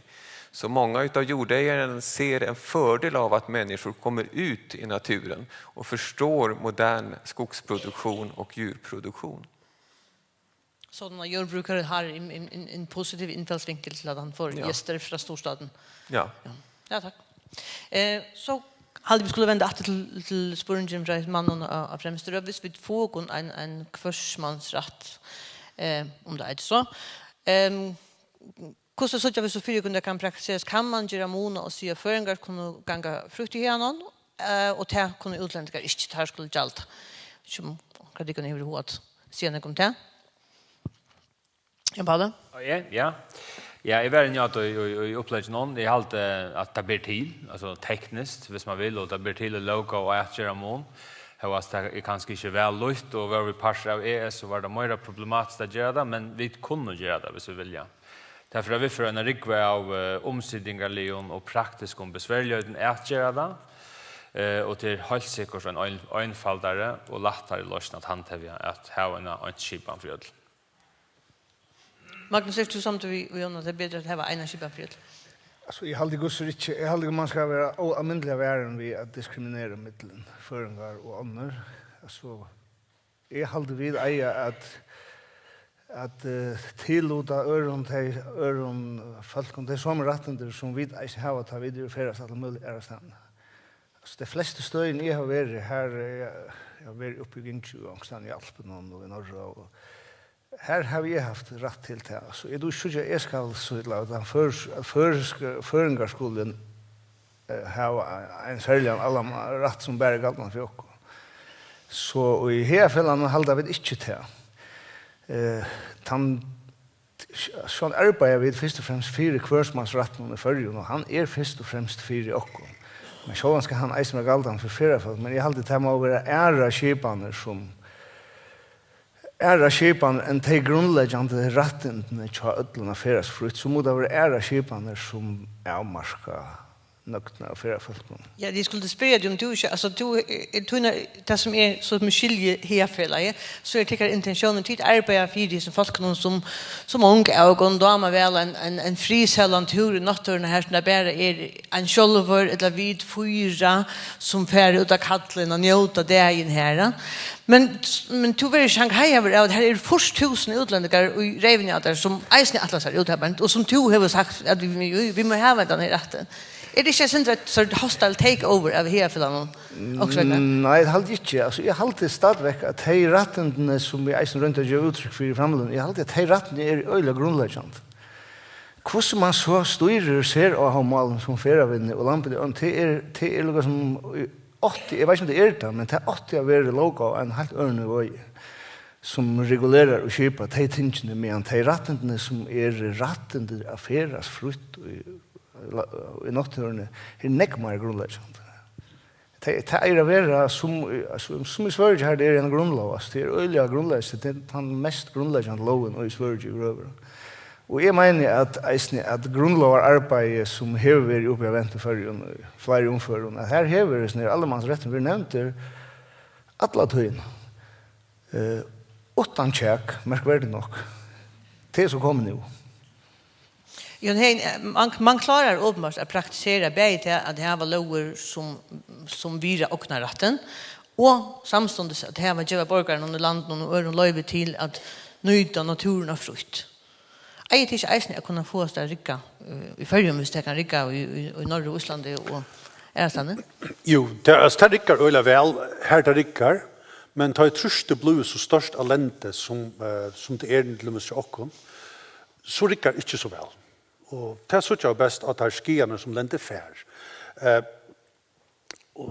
Altså vi tenker land som har samme trust som vi tar, det har vi ikke så med lovene, det har mer reguleringer hver du ikke skal genga, det sier ikke nek om du kan rattle gjøre nek av oss som støv, og det er land som er øyla tatt folk i eisen, mer enn hva vi er, men Danmark skal godt om, det har vi reguleringer i ørenloven, og det har vi ikke, det er nekka stedene som sier at du kan fære frukt alle stedene, det gjør man ikke. Så det er ikke så einfalt som man gjerne vil ha det være. Jeg tror ikke så at en lov som sier grunnlover arbeidene eller storskipan for forrige, sjøttanskipan for forrige, her var en øyelig greie tekster som sier folk i forrige kan feres den genka i naturen utan at være folk eller fæ til, hva var det, minst orangene, til ampa, det var så einfalt, ja. Okej, det säger faktiskt redan det är faktiskt lite inte brott på stoven i det. Alltså förr har jag akkurat ut i morgon och samtidigt att låna. Ägarna hade kunnat stångt öcher och allt det som vi tror. Man hade kunnat sagt bara när vägen till öll lampa för ögon så ska lunchen in. Det kan man så väl gott säga att ut till löten tog oss visst mata och pata att vi är lampa. Unge fåglar är här långt som folk tänka. Unge jord hålla till här långt. Så är det vid virkligt lampa. Då är det för sent. Men det är ting som tar till att mata på eisen. Så ja, vi tar då omkring som vilja år här. Ja, hallo, mitt navn är Jan Leif Johansen och jag är uppställd med landet och nu till Laxsvälle. Jag hade Jan Paul Helgason var inne i någon öliga skilla gång då han lägger fram. Jag hade att han lastren som han visste ju äger att kunna bära mal. Men han kostnader vi suttja nu imsastan i halti kommen som motrust. Det är en var saxon det jag gjort med att han omega prata av folk här Arne kom så och här och if jag vet att man ska gå till gång kanske 8 att spyrja och kon kvad rymligt för och ungvar. Kvad rymligt för det som människa, kvad rätter inte att här leva och jäknar byggt. Hur några sportborgarna i jag i saxon kvad med det till i rymligt. Ratteren att här att leva ut i en bygd. Man snackar om rattarna som gånger hia, men tar ratteren att leva i en bygd. Här som man valt att leva och i fria. Vi sa låga vi 130 meter från husen och så vart. Det har vi inte i förrjun än och så vart. Så jag spyr Jan Paula Helgason om man kanske hur hotla backa lötsund rattor och för att spyrja borgarna och att ha en ögon som är och inte någon truste. Kvärt tycker är rymlighetskröv och arbeta så en härifrån.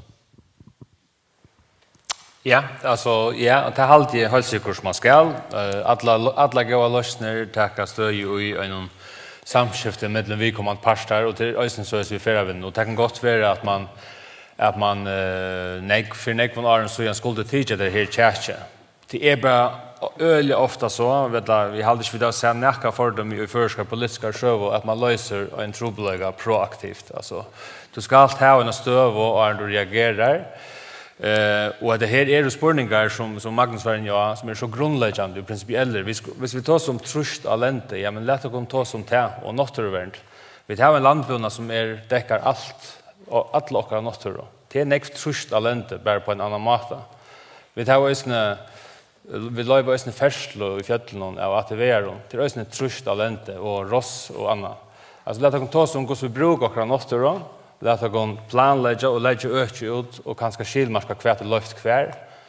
Och så är det när får vi den skipa i affären nu. Och det är en bygder som borgare och som bygden som halta att det inte affären. Då är det en politisk spårning att avgöra kvärt gör vi att hela bygden kvärt inte dit så och så är och så man finna en kompromiss. Men det känns inte bort att affären är blivit till 3 största utflottningsvinnar i färjan till en tojande alltså till en större tydning för boskap och till en stabiliserande faktor och i mån till hina tillfångesvinnar som vi har som kunde switcha och till tydningar mycket här för att det snurrar trots allt om vinna och grundlägga hålla en hel samhälle upp. Jag vill att den tilläggsspårning till att ta utan framlöv visste du an och stö för den här som man hej sett gölt och du visste några reaktioner på att folk helt uppenbart jölten bör förhö. Men alltså är det inte meningen vi öllon vi tuden arbete vi arbetar visst för allans är folk sin land skulle förtjäna pengar på färvinna. Alltså är det inte purast i orden att onkel säger ja, det kostar 45 kronor att gånga om man fest är det inte akkurat att tid vilja. Jo, att skulle ha möjlighet att tjäna pengar och färvinna och att ha att han möjlighet vi att man kan lätta hemmablodning upp, man kan lätta sitt hem upp till Airbnb så lätt är det att tjäna pengar och färvinna. Får inte på visa ta fram som du äger något. Ja, man kan nästan sätta Jalsposter upp som vi då sätter dömning upp. Och till halda vi berger en go lush till en sheep affärvinna. Man ska ju minnas till varför slä affärföljet till tillträcker tar du häver hatta släge av lösnon. Alltså här det kostar 500 kronor att göra ett först. Att gå en tur. Så först du kanske ryk folk till förjar, ja. Som inte lägger i pengar. Men det lägger ofta helst i snägg annat. Alltså kanske lägger det helst snägg i ta notterna och ta ökje till vidja. Alltså det ska man också också om vad det är för slä affärer när man får bygga upp. Hvis det bara handlar om pengar. Alltså det ska det helst göra. Ja, Björn Samuelsson. Han känner jag åt. För lycka in i köttanspårningen. För Stefan? Hans Schulhansen. Orsaka som jag har men jag börjar en köttanspårning till Paul.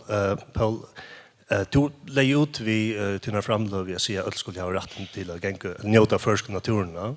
Men sätten mot ända någon kommer en annan sättning än och möjligt misskyligt det. Bara spyr att det här kommer du in att detta skulle göras vi färalöjare. Har vi skiltar rätt att skulle att föringar att skulle ha rätt att njóta först naturna men det ska kosta alltså vi färalöjare. Ja, det är rätt skilt. Jag vill säga det så att det välst för vad vi attla vi för det nämnde jag just ja. Alltså attla vi att ge frukt att folk kommer bara färd ut så gör vi det. Och så vidare vi då är en avlövingarna. Och avlövingarna är rävliga hvis vi tog som det först naturerna. Hvis det är det vi inte att allt och fåglar lov och allt det här ska öjas orsaka av färvinna men så är det färre kan man säga. Och i tog samband kommer vi ta ett döme som hvis vi brukar träla nöpna som är skipa och folk kommer vara imus om till rätt eller skrift. Men så igen det blir skipa så är ett nytt fåglarlöv börjar här som är ute för 2-3 månader sedan. Till kom åter. Och det som är meningen i samband med det här är inte samtidigt vid tusen av Paulus. Det är väl möjligt att det är av skriftet tusen med sig. Men i upplivet det stick motsatt av tusen av Paulus säger. Då sa jag att vi 4 skipa i en fjällgång i Lorvøk i sommar som en rönt att få turister att komma fjäll och röjta. Og det rikker oalmyntelig vel. Samma vi var en norrmøver og en tyskar. Jeg spurte om jeg kunne få ettermetinger av sin fjallaturen.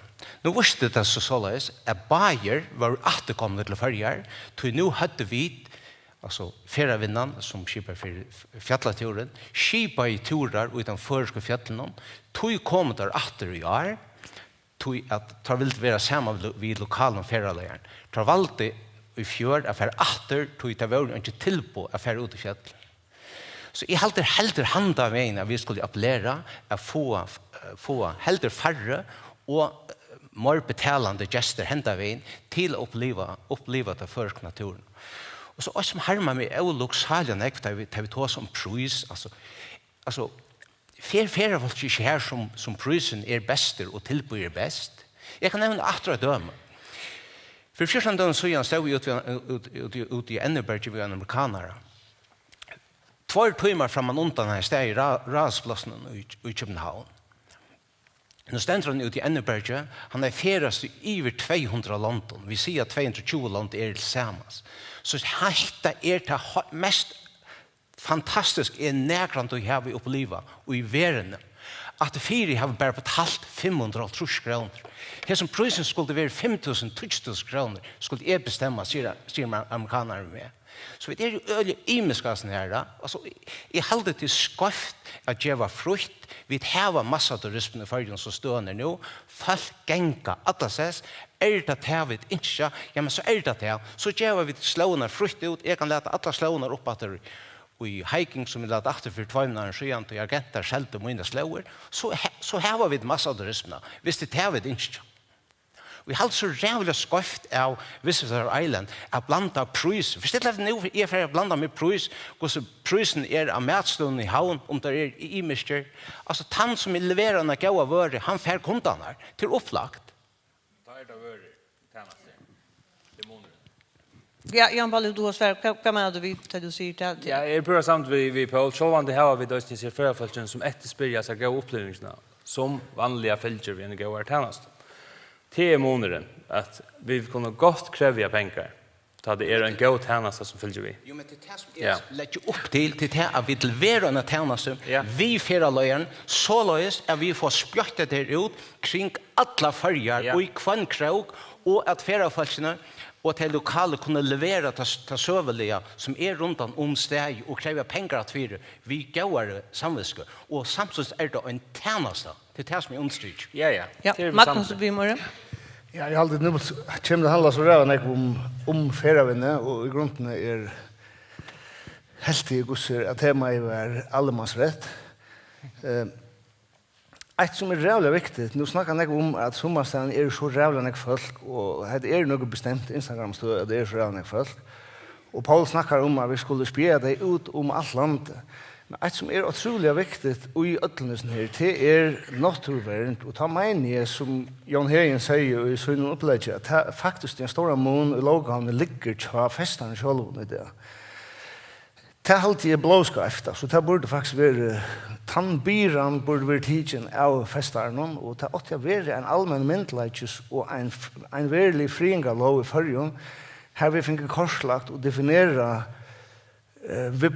vibbrekna naturtyper, vi finner korslagt hver kjøl som plante og fuglaslø og så det eisne te I det pura til vildarligt. Det en av som kjelten og en av myndig han.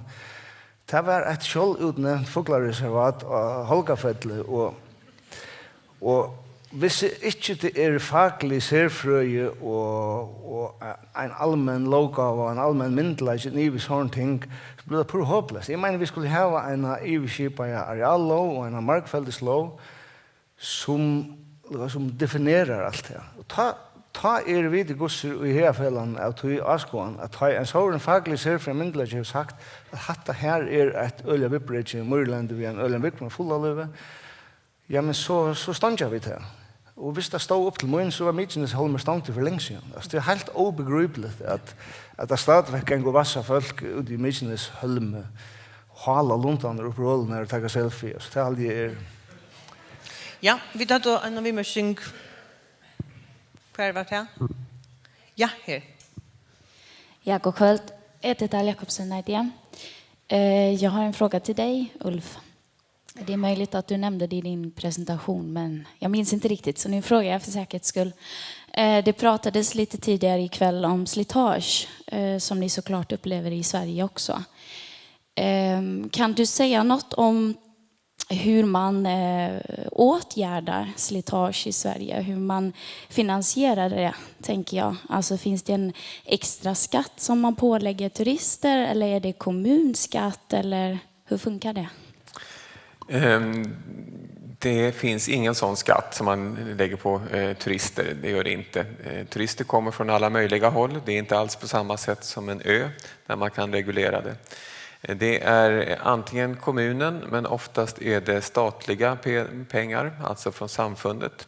Och det regleras med positiv reglering, som vi kallar det, positiv kanalisering.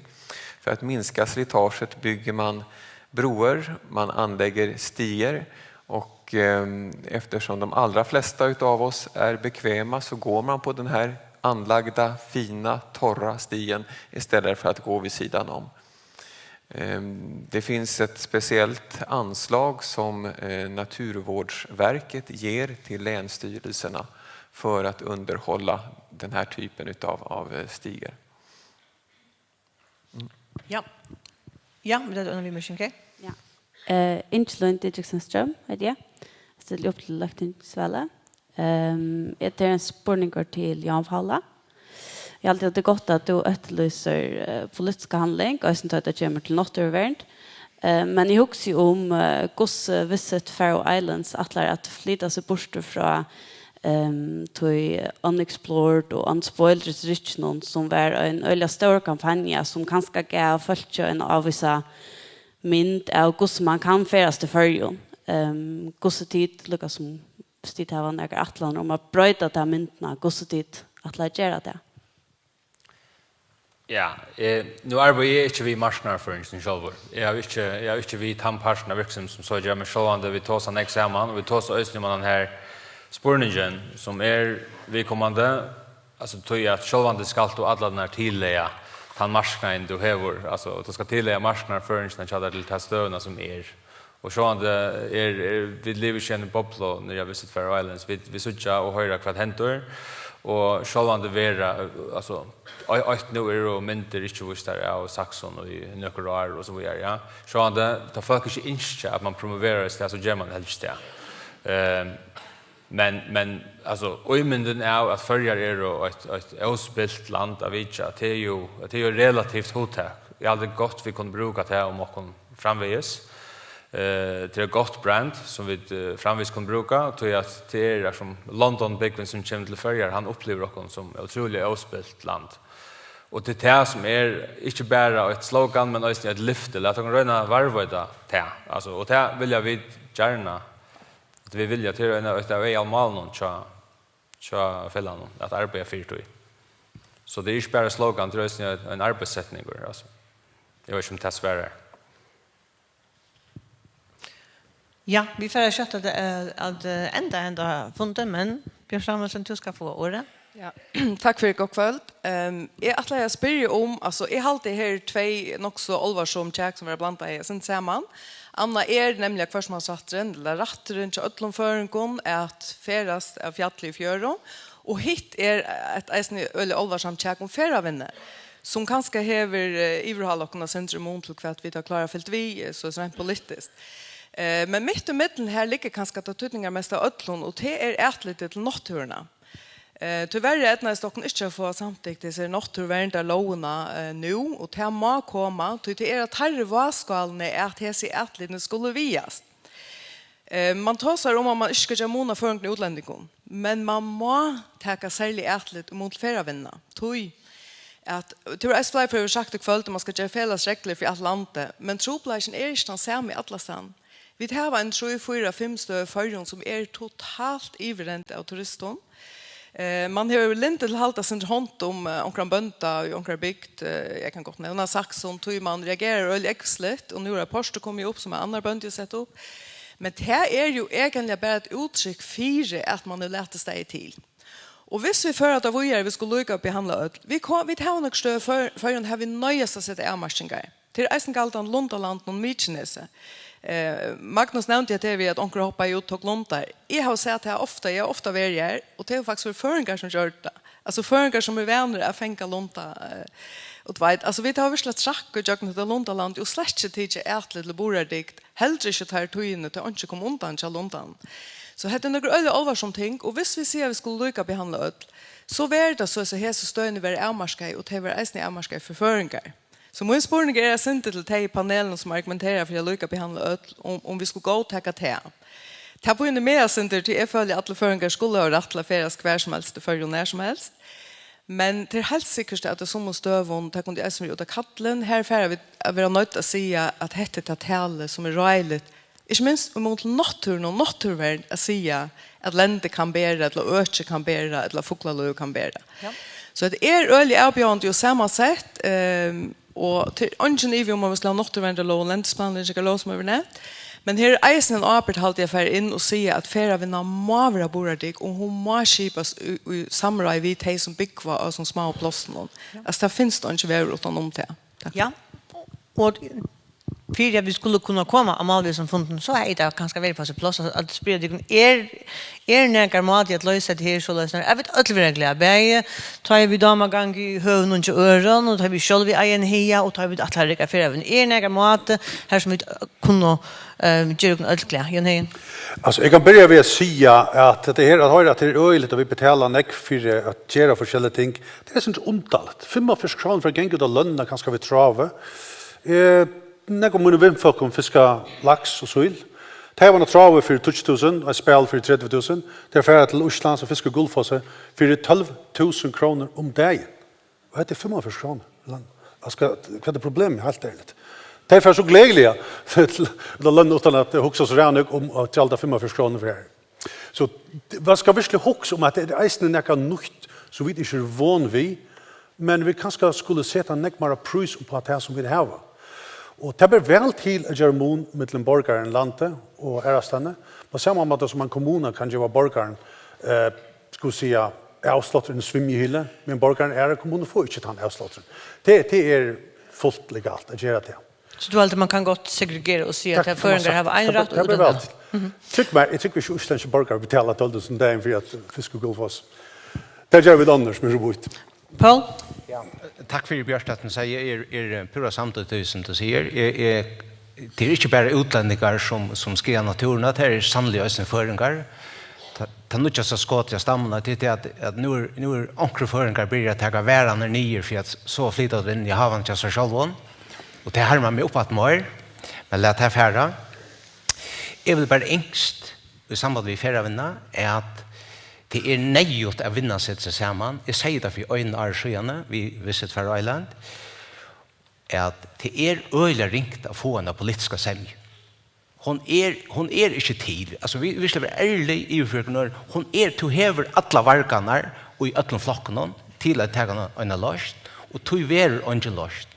Tui det som malte til min upplägge, det är nejot att vinnan sätter sig samman. Och jag vånar inte att Visit Faroe Island fer att lägga slår ut allmänt för än man nu tåsa väl och virliga vi öjar, öasfällig och bandafällig sitt ingenier. Du vet det görs så kaos. Och jag kan gott vända mig till Magnus och säga i samband vi slit av länder. Han kan långt för ut och morgen och lukka 4 stö nyer hvis han skal på gjør. Vi tar mittelen anna klakk, vi tar kattelen, vi tar slattaratin, vi tar myrsnes, og vi kan kanskje ta och annat säga att det är. Men Paul, är det så kända naturvändarlån som Björst tåsar om? Jo, absolut. Som kan bjärga sin här så läsnar att bägfärravinnan och gång och glädja folk kunna bevega sig men innanför några avmärkningar som sätter bara vi naturen som Jo, är sant om det, men det är väldigt konditional kan man säga. Bo i inte gärder, men här fälla jag. Jag har alltid stått väck och jag vill framvägs pura samtidigt Björst i näkon av snär. Jag vill framvägs ta fram vid naturvärden som tar allra mest grundläggande. Och ta det kommer till föringar och naturvärden. Jag vet inte om det går att höja kvällt, men jag kunde gott det kunde jag snacka om i flera timmar. Men det har vi i förrjun absolut inte varit särskilt gå till i behöver. Och det gäller bara för folk som har ferat naturen. Det gäller resten för allt för när man säger i hövnen. Och det gäller för hur vi välja att välta upp i 400 meter hatt. Och jag vet inte kvar jag ska... Alltså, här är åkara politiker och läntes planering för fullkomliga vittles. Här är det och i räven igår. Så naturvärden först och främst, men det är öliga viktigt och det är kvön värja vid naturen till. Alltså kvärt är det vi vill varvaida och kvön är det vi varvaida ta till.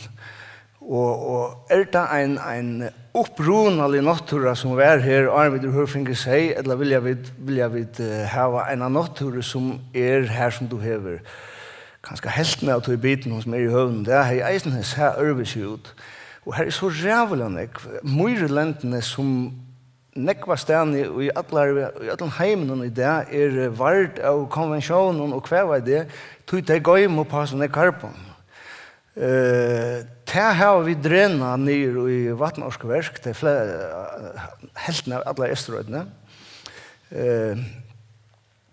Så det är alltså men ser du här nej, det som jag säger att det är till kvön, alltså det som jag menar vi att det tror att alltså det är något som grundar här för land. Det är bägen den här naturvärden, men det är eisne rätter inte okkon. Alltså du ska ju eis kunna färra ut vid en badnagar i hean och visa dem när myrland och tar plantorna som växer och blomflor.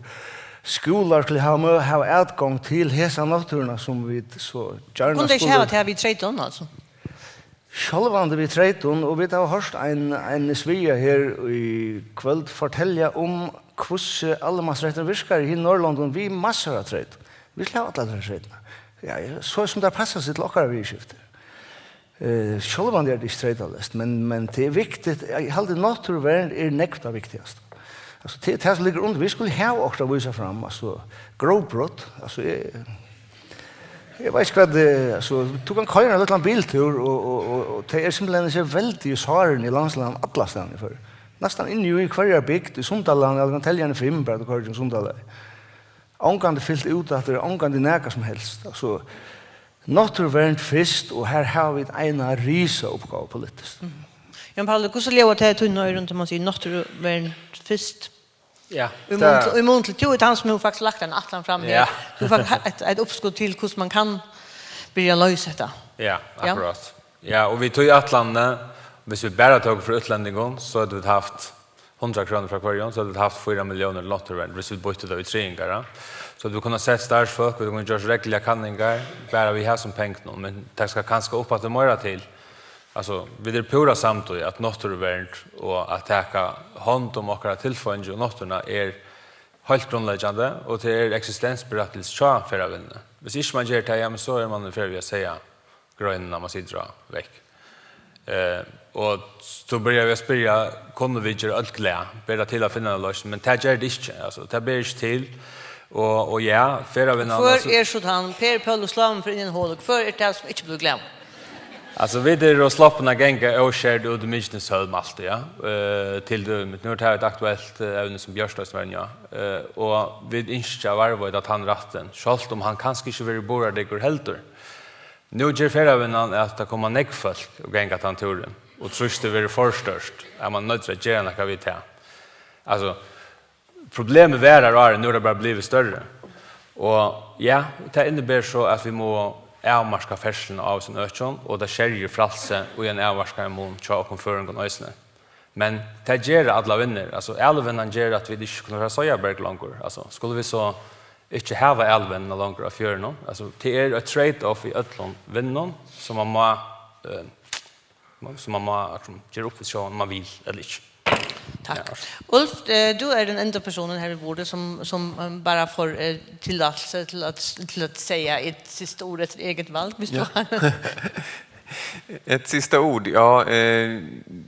Jag skulle då vilja rikta mig till politikerna och säga att det här är ett problem som politikerna må ta tag i och lösa på det ena eller det andra sättet.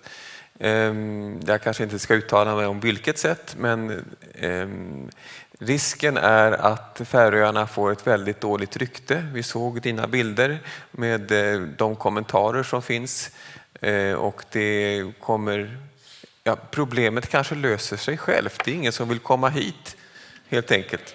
Ja, om inte politikerna tar tag i det. Ja, tack för det till er samtal, tack för alltid som är kommit och tack för ikväll.